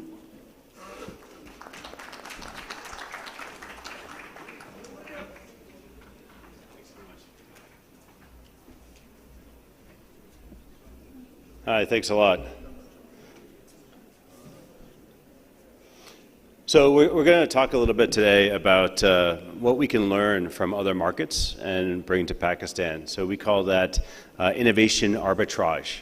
I think there's been a lot of success in, of course, the US, but also China. But we also don't want to we want to take the success, but we don't want to take the same mistakes. So by way of introduction, we're Orbit Startups. We are a global investment platform, so where we invest, we help companies through our program, and then we invest again. So we are part of SOSV. SOSV is a VC fund investing in 3 areas: hardware, biotech, and internet and software. We have 1.4 billion US dollars in assets under management, just went up by 100 million in the last 2 months. And we are the most active early stage VC, venture capital investor in the world. We are number 4 most active VC in the world, number 8 US, number 3 Europe, and number 4 in Asia, rest of world. That includes Pakistan. So within Pakistan, according to Magnet, we are the number 2 most active VC in the country of Pakistan. And we are the most active international VC in Pakistan. We started investing in 2019. In the last 2.5 years, I've invested in 16 companies here. I'm very happy to say this is my first trip to Pakistan. So I managed to be the most active international investor in Pakistan without ever actually being here. Okay, sorry. There we go. So we're going to talk a little bit about technology today. And so people think about technology as a sector or as maybe a solution to all their problems. But we actually first start with the problem. We don't start with the technology. Okay? You start with the problem, or we can start with the opportunity. And then, once we understand the opportunity, we think about what that solution is. And sometimes the solution is not tech-driven, but a lot of times for our investments, we are taking a technology-driven solution to a problem or opportunity. And so what we're thinking about for Pakistan are new ways of doing things. Many of the ways that things have been done here have been the same for 1,000 years, 2,000 years, who knows? But there hasn't been a lot of change. And what we're looking for here is technology-driven change. Okay? We are going to create a revolution in this country and turn things upside down. So what can we learn from other markets? The first is trust. There is a very low sense of trust in Pakistan. One of the major challenges that we saw is that when people go online and they buy a phone, a lot of times they get a box with a rock in it. If you try and buy a laptop, a lot of times you get a box with a rock in it. So how can we use technology and marry that with trust in order to make the market more efficient? So we invested in a company called Priceoy. Priceoy, we're the first VC. We invested about a year and a half ago. Priceoy is the #2 e-commerce platform in Pakistan. And they guarantee that you're not going to get a rock. That's their one promise, no rocks, right? If you buy a phone or if you buy a laptop, when you open it up, you'll actually get what you ordered. And it's not going to be some a cell phone that got smuggled over the border and it didn't pay, the tax fee, the tariff fee, so that in 6 months the telco just turns it off and bricks it, right? It's going to work. And so this is a very basic change that technology is driving in the market. But it allows people not just from Islamabad or Lahore or Karachi to get product. It allows people from the tier 2, tier 3, tier 4, the villages, to get the goods and the services and the technology that they need to change their lives. The second lesson that we brought from China and from Indonesia and even from India is the local agent model. Okay? So advertising online is really expensive. In fact, it's almost impossible to make money if you advertise a service online in Pakistan. The ROI is almost always negative. Where is the most trust in Pakistan? What we found is the same as in China, the same as in Indonesia. It's in the local shops, the local mom and pop shops. When you drive around, those local people selling things on the side of the road or in the local markets. They have the trust. They see the same 100, 200 people, 250 people every week. And sometimes it's not just them, it's their parents and their grandparents going back generations selling to their local community. And so we're leveraging that community to help them make a better living. So we invested in 247.pk to help them launch Apni Dukan. So Apni Dukan takes these local mom and pop shops and enables them to become modern, digitized retailers. Not just selling physical goods, but also selling digital goods so that they can make money while they sleep. We are very much focused on digitizing these small businesses. I think there's about 11 million of them in Pakistan. That's 11 million families.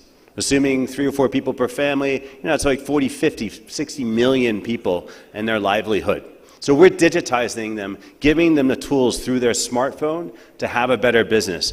And in the process, we're cutting out all the middlemen.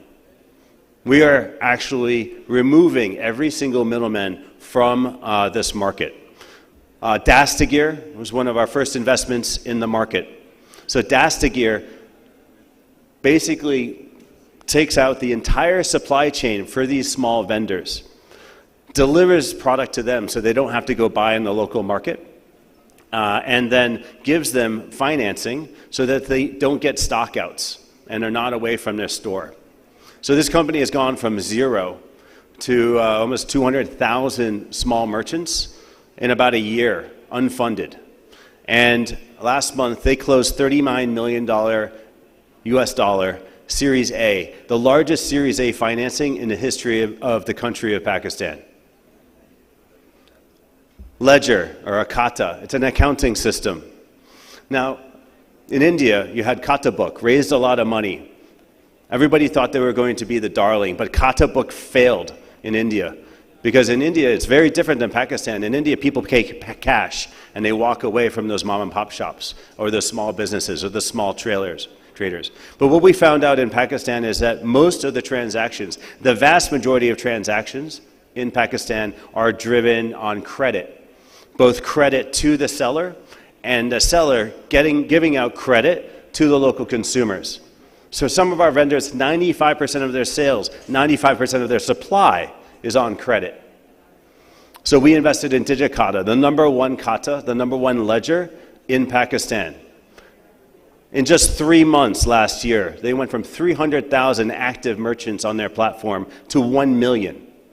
Okay? Since then, they've doubled it again. They're the number one kata in the market. Now, we don't charge for this software. We give it away for free. Because why? We're processing and tracking over $3 billion of transactions a month in Pakistan. And that data is valuable. And there's many ways to make money. Logistics, well, this, again, it's about trust. How do you make sure that when somebody buys something, the right product gets to them?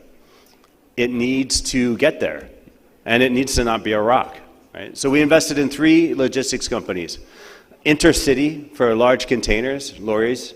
Move It, which is intra-city, within cities, so small vans like a Ninja van. Lala Move for Pakistan. And finally, InstaWorld. And a lot of the, InstaWorld gives a last mile delivery, e-commerce. So we didn't normally invest in logistics companies, but we found out that it's very important for the product to actually get there. And we can use technology to make this market much more efficient. Our goal is to make sure that there's never going to be an empty truck or an empty van, or even an empty motorcycle delivery person running across Pakistan's highways or city streets. The second learning is partnerships. You don't have to do it by yourself. So most VCs, most investors, they invest in one company and they try and grow it. They invest in another company and try and grow it. We think that it's important to partner. You don't want to do it all yourself. So we have partnered with banks like HBL, the sponsor of today's conference, with Jazz, major telco. They have users, they have payment rails, but they don't have services other than traditional cell phone services. So that's what we're bringing to the partnership through our ecosystem. And the ecosystem is what key. We also partner with the ecosystem. We cannot do this alone. We partner with other VCs in the market, especially local VCs, because we do not actually have a presence on the ground in Pakistan. We partner with the government to the extent possible. It's not easy. And we, of course, partner with conferences and meetups like Leaders in Islamabad. The third lesson, the third learning, is monetization. Okay, and this is key. Traditionally, you make software, you sell software. Okay? But what we can learn from China, what we can learn from Indonesia, is we give the software away for free, and then we make money some other way. There are many, many ways to make money, but it's usually not by selling software. So Orbit Startups itself is a lesson in this. We're a VC. We invest money, but nobody works with us for our money. Almost every single company that we've invested in has taken a down round to take our money. They give us a lower valuation than any other existing investors or future investors because of the ecosystem that we bring, because our companies cooperate with each other. And this is the innovation. It's partnership. So our 16 investments in Pakistan, they don't have to, they're not required to work with each other, but they do. They promote each other in return for revenue share. And what does this mean? Customer acquisition cost of 0. And that is an unfair advantage. So think about Dastagir. We're digitizing these mom and pop shops. We make almost no money supplying the lentils and the rice and the coffee and the detergent to these mom and pop shops. What we do make money on is financial services, giving them trade finance. For Digikata, we don't make any money by offering the Kata, the ledger software, to the small businesses, to the trading companies. But we, again, make money through financial services and delivery. And for InstaWorld, that last mile deliver, we don't really make that much money on the delivery. Delivery is a really crappy business. Where we make money is providing positive payment terms to the merchants who are sending these deliveries out for cash on delivery. So the merchant gets paid right away, and they have positive or almost positive cash flow cycles versus the competition where it takes as long as 30 days for somebody to get paid for a cash on delivery in Pakistan. That's ridiculous. So some closing thoughts, and I have no idea what the time is because the clock's not moving, so I'm just gonna keep rolling. Technology is not the point, okay? Technology is the means, right? So technology is simply a tool, and it's a tool you have to use, because if you're not using technology, we're gonna replace you. So technology breaks down barriers. So think about the currency. Pakistan has a lot of currency fluctuations, apparently. It has not affected any of our businesses, not at all. Because the problems that we're solving are so fundamental, the currency fluctuations are immaterial. The economy, not really paying too much attention to whether the Pakistan economy is going well or going poorly, because it has not affected any of our companies, their performance. Our companies, on average, are growing 10, 15, 20% month on month. Government, not really going to go there, but again, don't pay too much attention to it. The one thing I would say in advice to any of our government friends who are in the audience, the general idea here is for government to stay out of the way. Take a lesson from China. So China, not recently, but in the past, China would let companies basically do whatever. And they would watch, and they would consult, but for all intents and purposes, pretty much anything goes. The only time where government came in is to protect people. If there was a group of consumers or a group of small businesses, or recently a group of all businesses getting killed by the Tencent duopoly and the Alibaba duopoly, then they would step in. But the best thing that government can do is stay out of the way. The second thing, the second lesson for Pakistan is be able to have a choice. I don't think people here particularly enjoyed the first colonization. You know, people in China didn't enjoy it. People in Indonesia didn't really enjoy it. People in India didn't really enjoy it. Why do you want to go through the same process of colonization that has happened in Southeast Asia, in Indonesia, again, where US companies or Chinese companies come in and take over the market? Third is capital. We don't believe in blitzscaling. Okay, we're early stage investors, so we don't have the luxury of writing a $100 million check. I write $200,000 checks, right? So we're not a big fan of blitzscaling. We do not think that money is a weapon, okay? And so one of the lessons here is that when somebody drops a $100 million check on a Pakistani company, you don't have to spend it. In fact, you don't have to take it. Just because people are offering you capital, it doesn't mean that you should take it. If you're spending $1 and making less than $1, it's an experiment. It's not a business. Okay? So focus on positive unit economics, build a real business. Again, if you're spending $1 to make less than $1, it's not a business. So we're all about traction first and fundraising later. The key with Dastagir is they raised $39 million because they didn't need the money. They have positive unit economics. They could go profitable whenever they wanted. The $39 million allows them to grow faster, but it's not necessary. Why? Because they have partners. Now the cool thing is the $39 million came mostly from Jazz. So it's not just money. It's a partnership with one of the leading telcos in the country. So for us, it's not about just one company. It's about an ecosystem. And what we're trying to build here in Pakistan is an ecosystem of local founders, local companies, leveraging international expertise, the tips and the tricks that people in Silicon Valley use, that people in China use, so that you have a choice whether or not you want to be independent or you want to sell out to the Americans or the global internet companies or the Chinese. So this is our portfolio, 16 investments since December 2019. Some of these companies you might have recognized, some are not. They're quite early stage. I mean, again, we are very early stage investors. But we hope that these become the first unicorns to come out of Pakistan, and that these are the companies that replace all the top 100 corporates in terms of value in this country. So I hope I'm not going to regret this, but here's my WhatsApp. And with that, I'm going to cede 2 minutes and 20 seconds back to the conference. So thank you very much for your attention, and look forward to working together. And it's great to be here.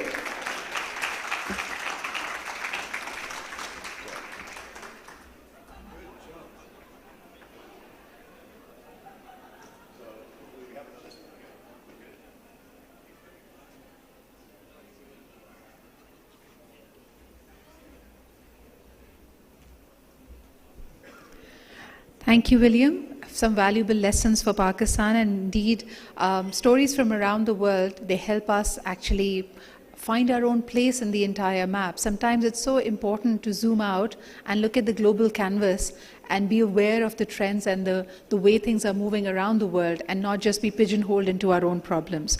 But moving on from that, something that we all experienced as humanity, something which was absolutely unexpected, the way our lives, our businesses, and everything in between has been disrupted by COVID.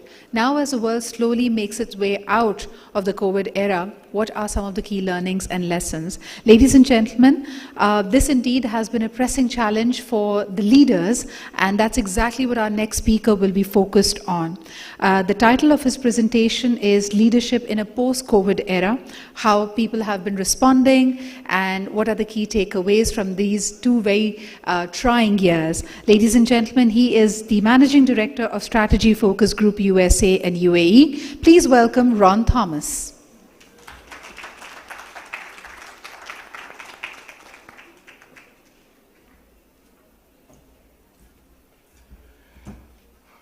Thank you all for waiting.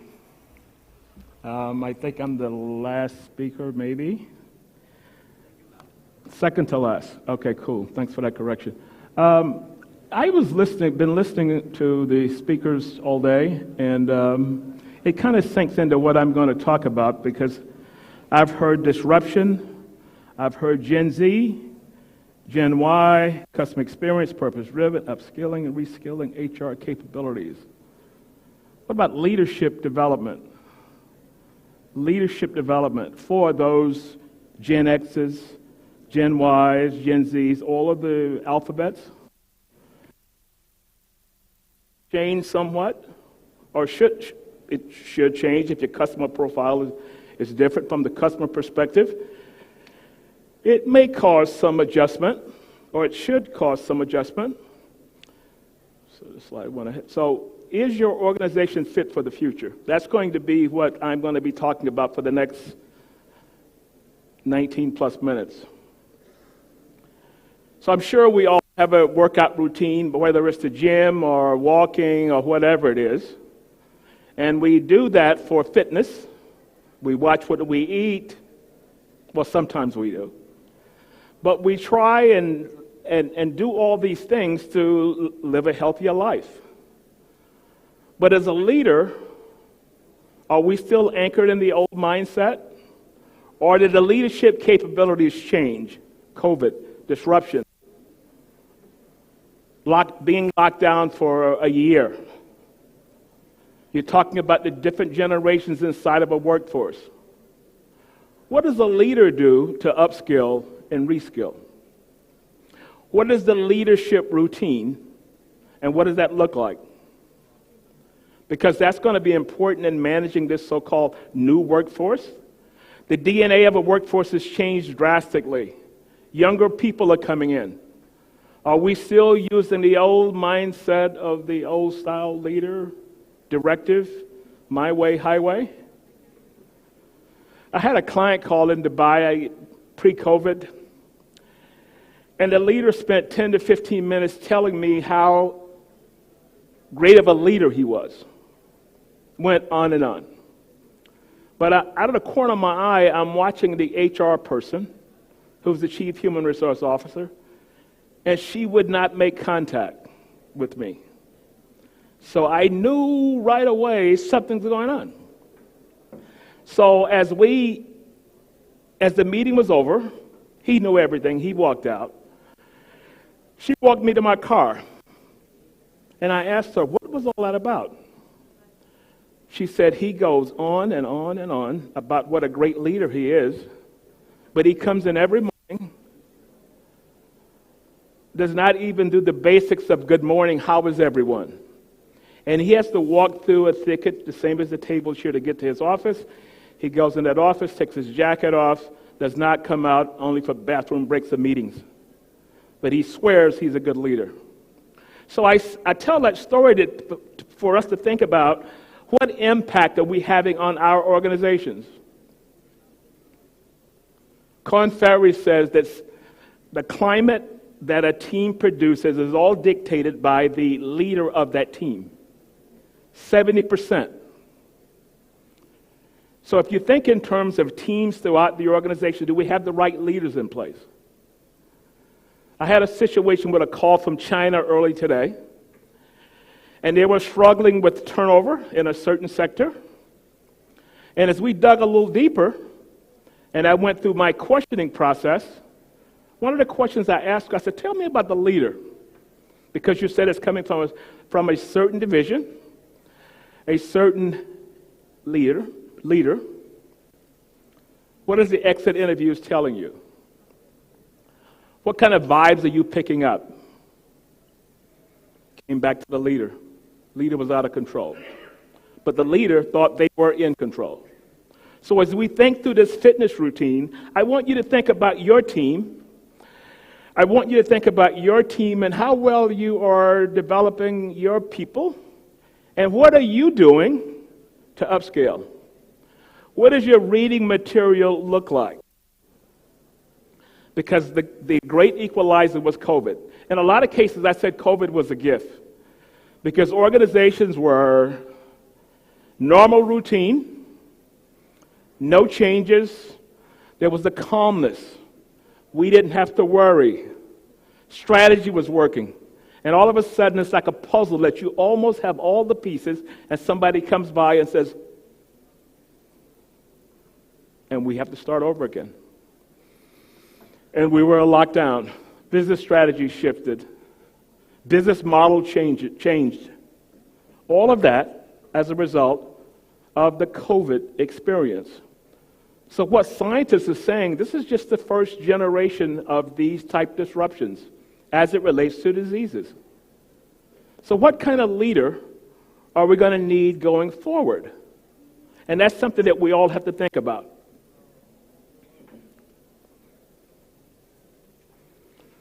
The doctors tell us the physical once a year, and we should abide by that. I had mine a couple of weeks ago. How many of you had a physical this year? Thank you. The rest of you, you're waiting on it, right? You're waiting for the doctor to call and aggravate you to say, come on in and get that physical done. So I'm going to take this back to the context of the leader. Leadership checkup, what does that look like? We're at the top of the food chain. We create the climate. So when you talk about purpose, I'm thinking, what are you doing as a leader to create the purpose? Are you living, eating, and breathing the purpose? Or are you just talk it and you turn around and go do something else, which happens a lot. So the key is that we have to think in terms of not only the Gen X to Gen Ys and how we hire these people, what capabilities we look for. There's a lot of parts of the equation that we're going to have to look inward to ourselves and try and figure out how do we manage this cross-function of people and skill sets. How do we create an organization that people want to be a part of. Because, you mentioned earlier, I think you mentioned the Great Resignation, you said the Great Recalibration. I've always said that's what it was about, because they've been putting up with certain things. They had time during COVID to rethink that equation and said, you know what, I'm going to tighten up my CV and I'm out of here. And this is what organizations are going to have to deal with going forward. We're going to have to think about how do we become better leaders. I want to show you a quick video. You said it would work, right?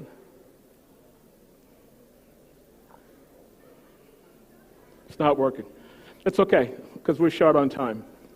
So I tend to always want to name every leadership development I put together as a symphonic C-suite. If you think of every instrument, certain skill set that's needed for that. At certain points in time, certain instruments play a huge role in whatever that selection is. And that could be strategy listed number 1. Maybe the horns play a huge role as it relates to that. Maybe there's another one that we play, and the drum, one of the trombones, or whatever section that is, plays a part of that. So how do we put all of that together into one coherent theme and tackle the strategy 1, 2, 3, 4, 5, or whatever it is? How do we do that?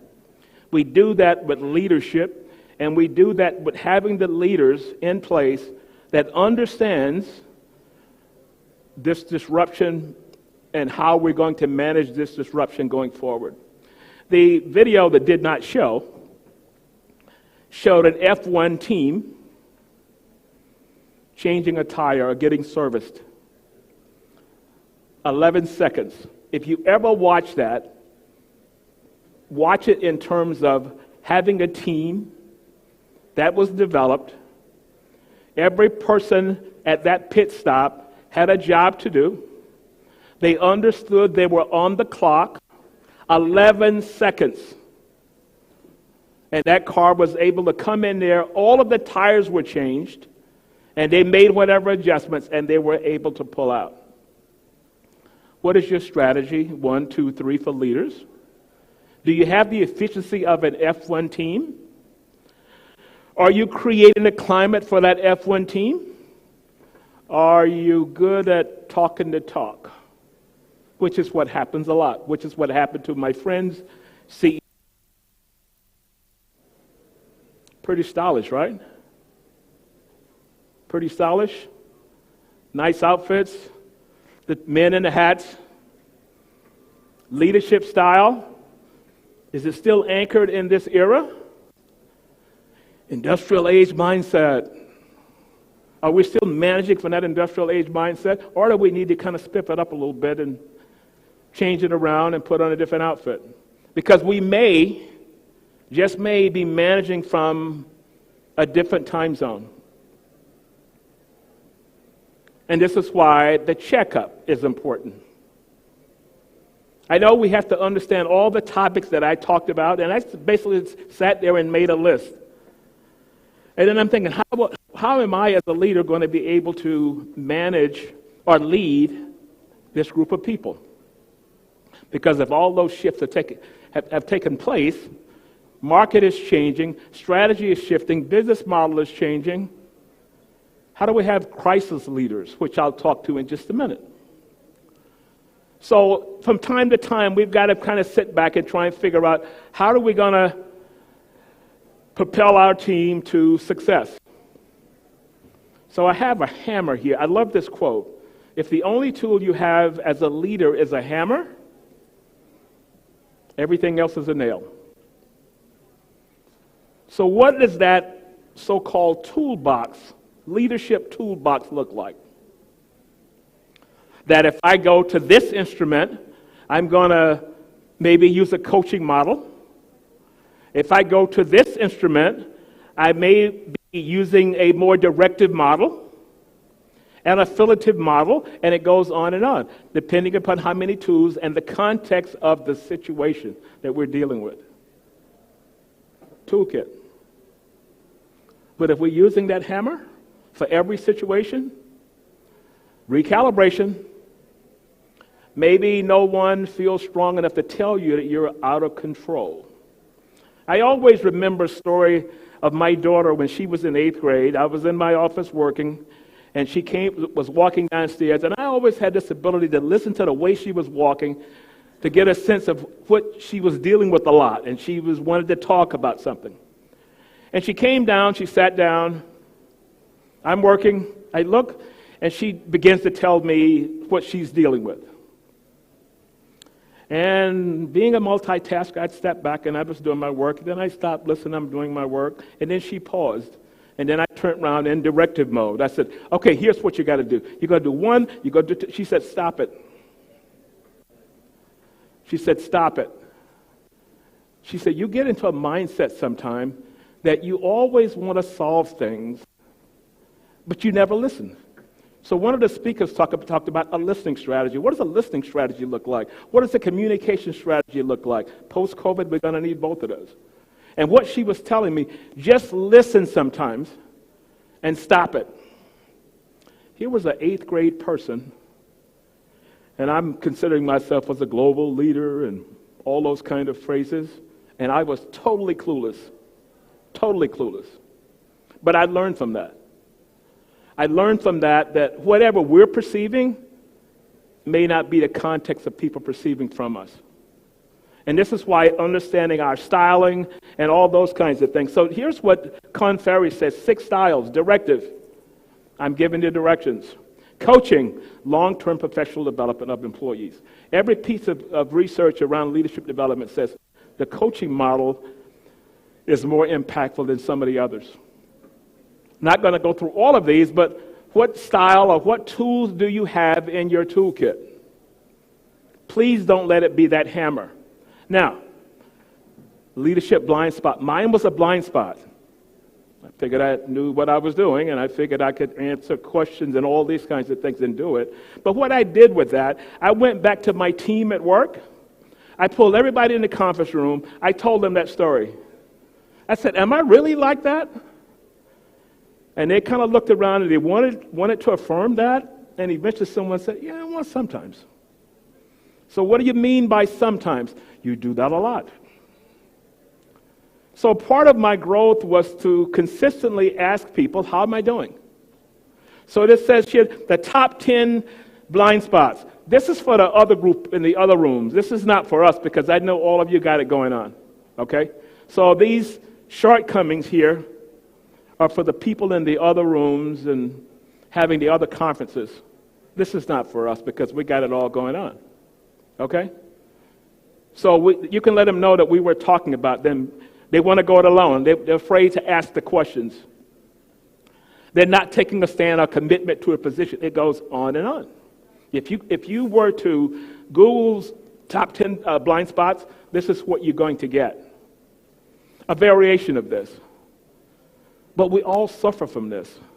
And the only way we're going to figure out how do we get better at what we do is to ask people and get feedback. We ask people and get feedback. That way we can consistently kind of maneuver and build ourselves into what we've already considered was a great leader. So here's a concept, and this came from PwC. And I was really intrigued by this concept. So what they were talking about was the Qs. IQ, 1912, measure of intelligence. So we've all heard that. And then it talked through EQ, perception. Antenna is always up. And then the concept came to CQ. And that really piqued my imagination. I said, what is CQ? And what they were saying in the article about CQ was the crisis quotient. Crisis quotient. COVID. Reacting to COVID. Workforce. All virtual. I'm used to being in the room. Now it's virtual. Business model change. Strategy shifted. All of these came about as a result. So what they're saying was, what is the crisis quotient of your leaders? Because it could be, and what one leader told me, that I have a couple leaders, they were stuck in concrete. They were afraid to make decisions because they didn't have all of the details that they would normally have. But the climate is different. And you may not be able to wait around for that. So think of this. Think of what your crisis quotient would be. How well did you deal with the past 2 years? What did you learn from that is the most important piece. What did you learn from that? Because if you just came out of that and we're coming back and you're still using the same routine, you are absolutely, positively clueless, 72 size font. Crisis quotient. The ability to focus on what matters most and make decisions in the face of uncertainty. You may not ever have all the answers. So how can we collaborate with the team members? Am I using a directive style? I'm collaborating with the team members and we're coming up with a solution. There may not ever come a time where we have all the ducks in a row, or whatever that euphemism is as it relates to that. It includes the ability to simplify complexity, prioritize, and make decisions when you don't have all the facts. How well did you operate from the COVID experience? Willingness to admit that we're not perfect and that we have to adapt and learn because the situation around me has changed and I have to react to that. So how do we get better at this?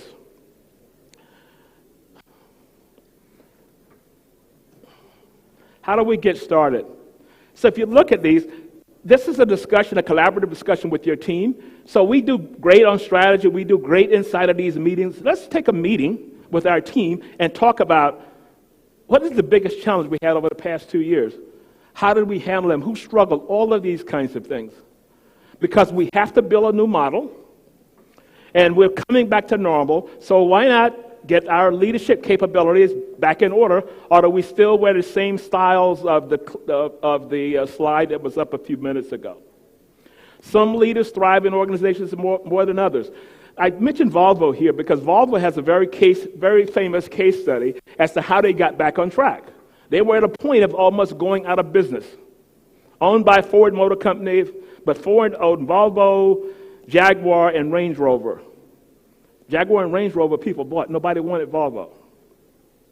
So when Volvo took over, what they decided to do was look at a new leadership profile. And one of the statements from the CEO said, we will only hire leaders who have conceived or managed major strategic shifts in larger organizations. In other words, we have uncertainty here. Our business model, business strategy shifted from an also heavily produced auto manufacturer to now we want to compete with the BMWs and the Mercedes of the world, which means we have to do a different product. And all that comes back to take your leadership team to the gym, metaphor, and get them equipped for the future because you're going to need it. Thank you, guys. Thank you, everyone. Thank you.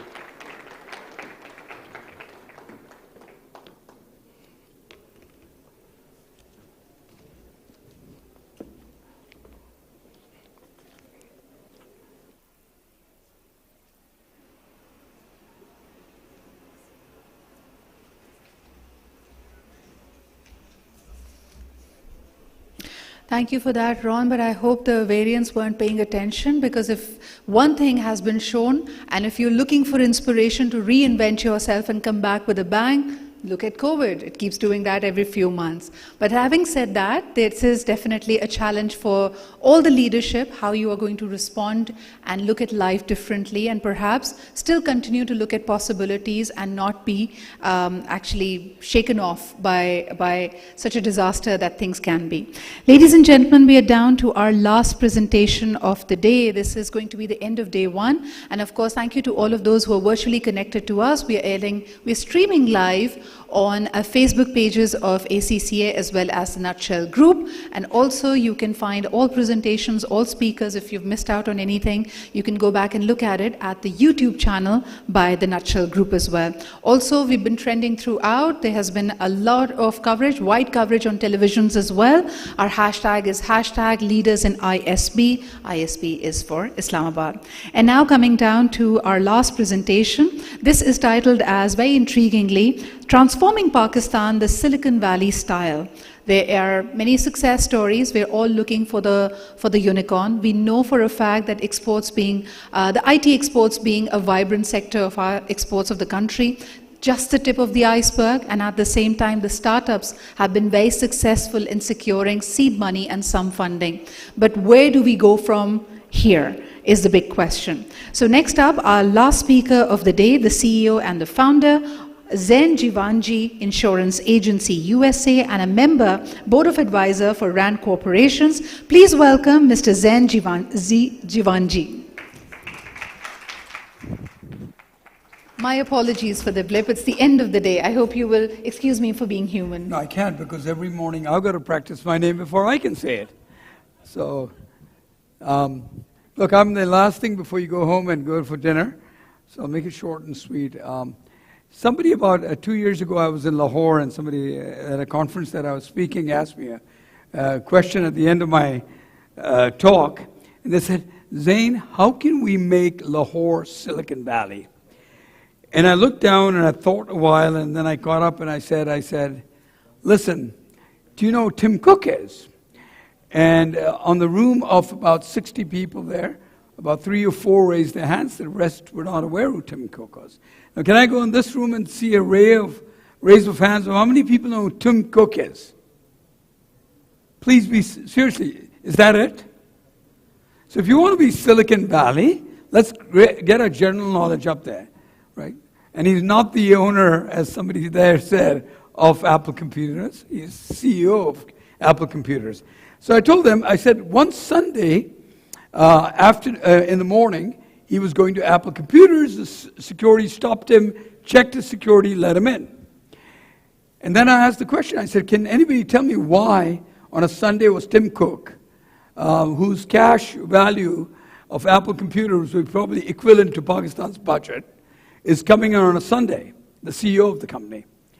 And people couldn't answer. I said, because he had the presentation to do on Monday, and he wanted to make sure that he does it right, so he came in on Sunday to make sure he does it and practices on it. I said, how many of you do you get to your office at 10 o'clock in the morning, before 10 o'clock in the morning on a Monday? Would you come on a Sunday to work? So if you want to transform yourself and become the Silicon Valley, you'll have to act, behave, and live Silicon Valley. What does that mean? That means innovation. That means you innovate it all the time. Don't copy things. Don't say, Naeem did this, so maybe I should do this and make more money. Think of new things. And don't let anybody tell you it cannot be done. I'll give you a secret. And take this home. If you do something that nobody's ever done, you can't fail. You can only fail on things that somebody else has done it. So if you're not even able to do it, that's okay, you didn't fail. Just try it again. So innovation will change Pakistan. Innovation. The other thing is, don't look for success, but look for excellence. From other nations that have got it right, they don't look for success. So you get $100 million and you burn it, and the company closes and burns out. You don't want to do that. You want to look for excellence. Anything, कुछ भी आप करते हो, कुछ भी करते हो, कोई भी काम करते हो, so don't get it to the ikhtitam, do it better, do it much more better than anybody in the world can do it. And the minister talked about export. Why not? Why sell to a 220 million out of 120 million population that is struggling to buy everything and will ask for discounts? You got the world. You got the whole world. It's a flat world. There's no reason you can't be Silicon Valley or better than Silicon Valley. I will tell you, in the last 40 years that I've been in Silicon Valley, I'll honestly tell you, our greatest success is also a detriment. It's one word: Jugaad. Jugaad is the word. We're so great, I can create anything at all. I've invented 7 products in the insurance world in Silicon Valley that were never done. In 1985, 83, I went to the US with a child who was sick. My son died. I was left with a huge amount of bills. I created the first company to insure people who come into the US. In 1985, I was probably 23 years old. Innovate. Everything can be done. And bring it to excellence. We can do that. So I was saying that in the Silicon Valley, I've discovered in the 40 years, I've never found people smarter than Pakistanis. The Scouts honor. Honestly, Pakistanis कोई भी जुगाड़ निकाल सकते हैं. But the problem is, there's another side to the जुगाड़. It's called shortcut. वो भी जुगाड़ होता है. If you want to make this thing, I want to make this chair, I'll take a shortcut and make a half-ass job chair. If you want to be Silicon Valley, you can make the chair so much better that everybody comes to you. And you know, thank God for the dollar from 160 is going down to 200. Thank God for that, because now your products are cheaper to the world. Philippines, India can't even compete. India's at 64, poor guys. You got an opportunity. Silicon Valley. So, again, look for excellence, not just success. Everything you do. You know, I've got a 7-year-old grandson, and about 2 years ago, when he was about 5 years old, I would start this line and he would complete it. And this is the line. Once a job begun, leave it not till it's done. No matter how big or small, you do it well or don't do it at all. Once a job begun, leave it not till it's done. No matter how big or small, you do it well or don't do it at all. We've got to do it. We've got to do it. And no nation is poised for greatness like this. And this time, it will come again, but it won't come in your lifetime. The opportunity that Pakistan is sitting on right now will disappear. And then I'll be going like this. यार वो ज़माना था, मैं भी कर सकता था, लेकिन मैंने नहीं किया. You don't want to do that. You do not want to do that. You've got to, innovation, excellence. You know, the other thing that I think we're so good at is ownership. We are, again, we can do phenomenal stuff with it, and it's also a detriment. Ownership. That means, Saudi, who's jiggling away here, takes the ownership of doing the MC. Sidra is it? Sidra is her name, right? Your name is Sidra? Your name is Sidra? Sidra takes the ownership of doing the MC work. Right? Do you own it?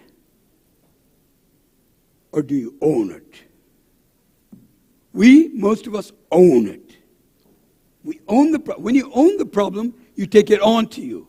When you own it, what you give it off, you delegate everything. Same thing, again, just like Jugaad. Ownership. अबे मेरा है मैं कर लूँगा. Instead of saying, ये मेरा काम है, मैं करूँगा इसको. I will not depend on anybody else. I will make sure it brings to completion. That's excellence versus just doing an ordinary job. My latest venture, by the way, is my legacy I want to leave behind for Pakistan. Unfortunately, like all of you, I went away from this country. And I put in 14 hours a day, 21 hours a day for the first 3 years, 14 hours a day, and I still work 14 hours a day. I'm 67 years old, and trust me, I'm not working to pay my meals. I don't need to. And I regret. I should have done it for the country that gave me everything.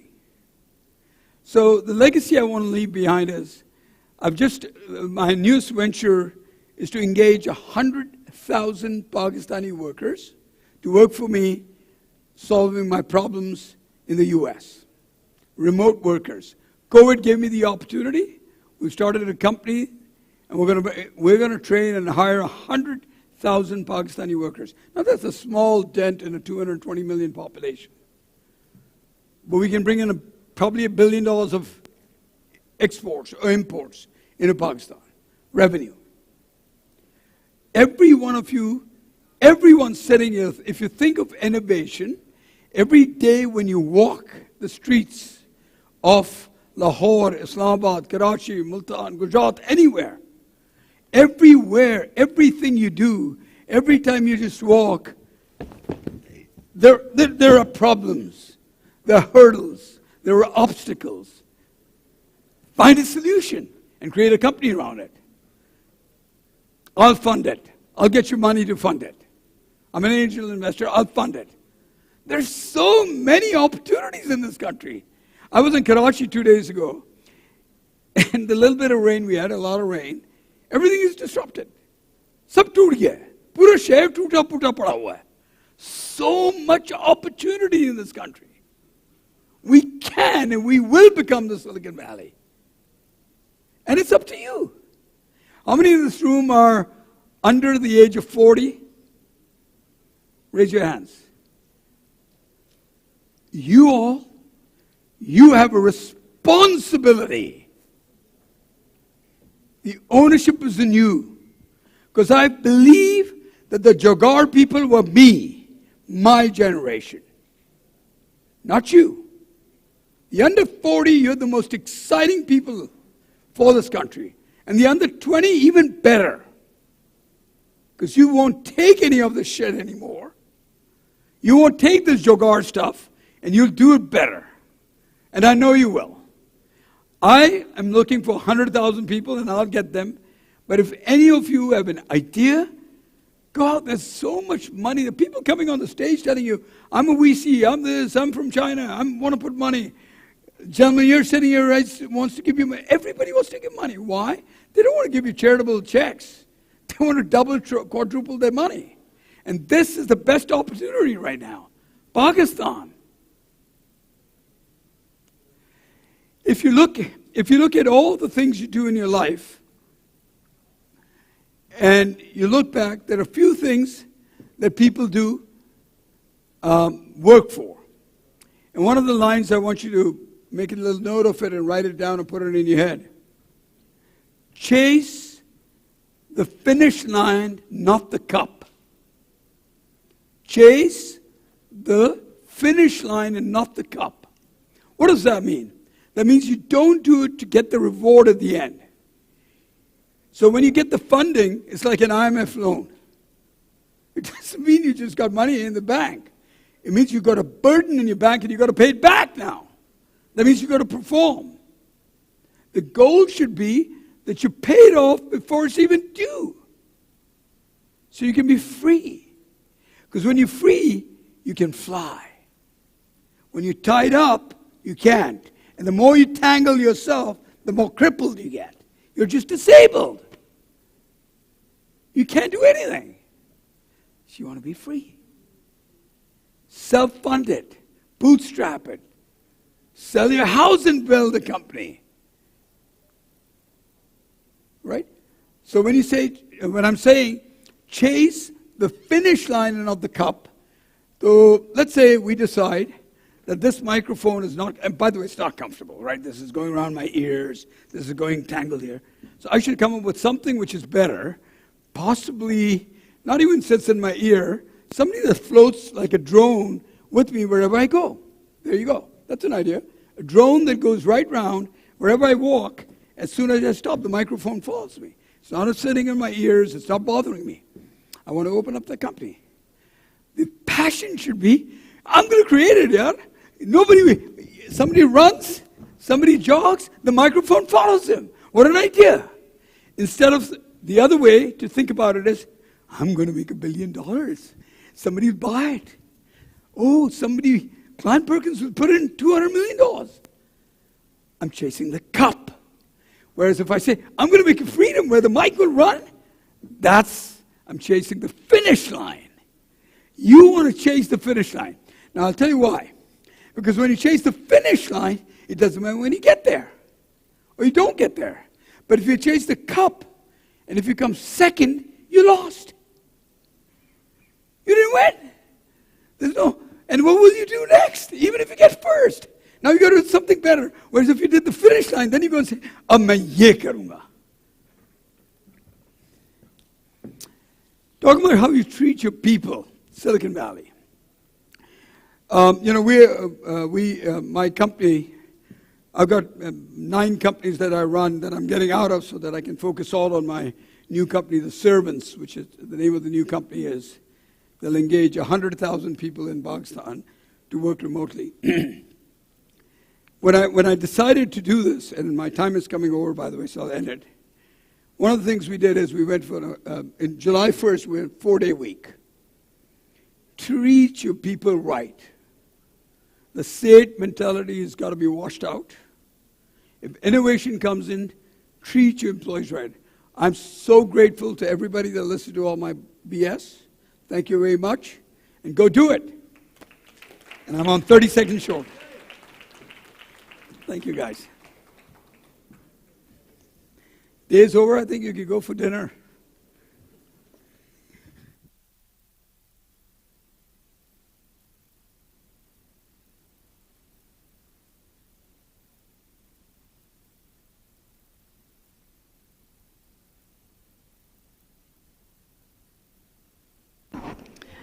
Thank you so much for that power-packed, high-energy presentation, just what we needed to close in day 1 of Leaders in Islamabad, ladies and gentlemen, the 5th edition of this Business Summit 2022, titled as Imagineering the Future. And now to close this session, may I request our dear friend, Mr. Sufyan Yusufi, Principal at the Deloitte US Government and Public Services, to please join us up on stage. We'd like to give away small mementos as a token of our appreciation to our speakers. Ladies and gentlemen, Mr. Sufyan Yusufi.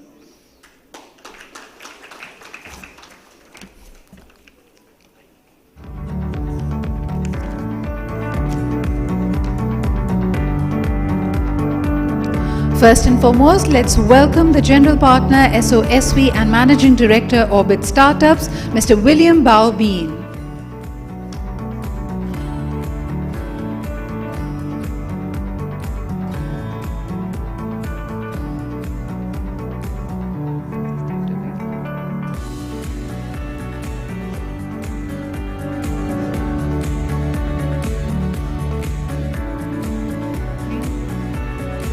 Ladies and gentlemen, Mr. William Bao-Bean, I believe he's stepped out. Rabia, shall we deliver the book to him later? Thank you. Next up, ladies and gentlemen, please join me in welcoming Managing Director, Strategy Focus Group USA and UAE, Mr. Ron Thomas.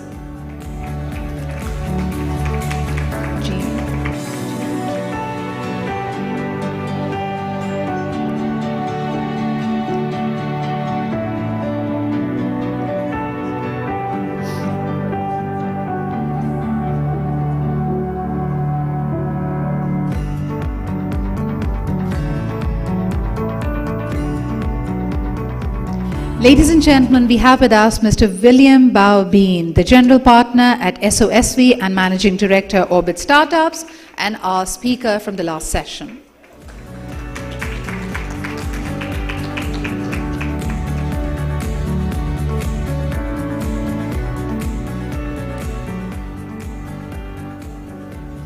Next up, ladies and gentlemen, our last speaker for the day, Member Board of Advisors at the RAND Corporation, CEO and founder of Zen Jivanji Insurance Agency. Please welcome Mr. Zen Jivanji.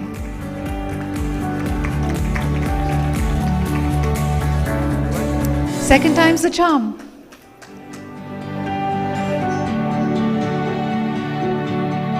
May we have the other 2 speakers of this session please join us up for a group photograph too, please. Mrs. N, may I request you to please stay with us. May I also request William and Ron to please join us up on stage for a group picture.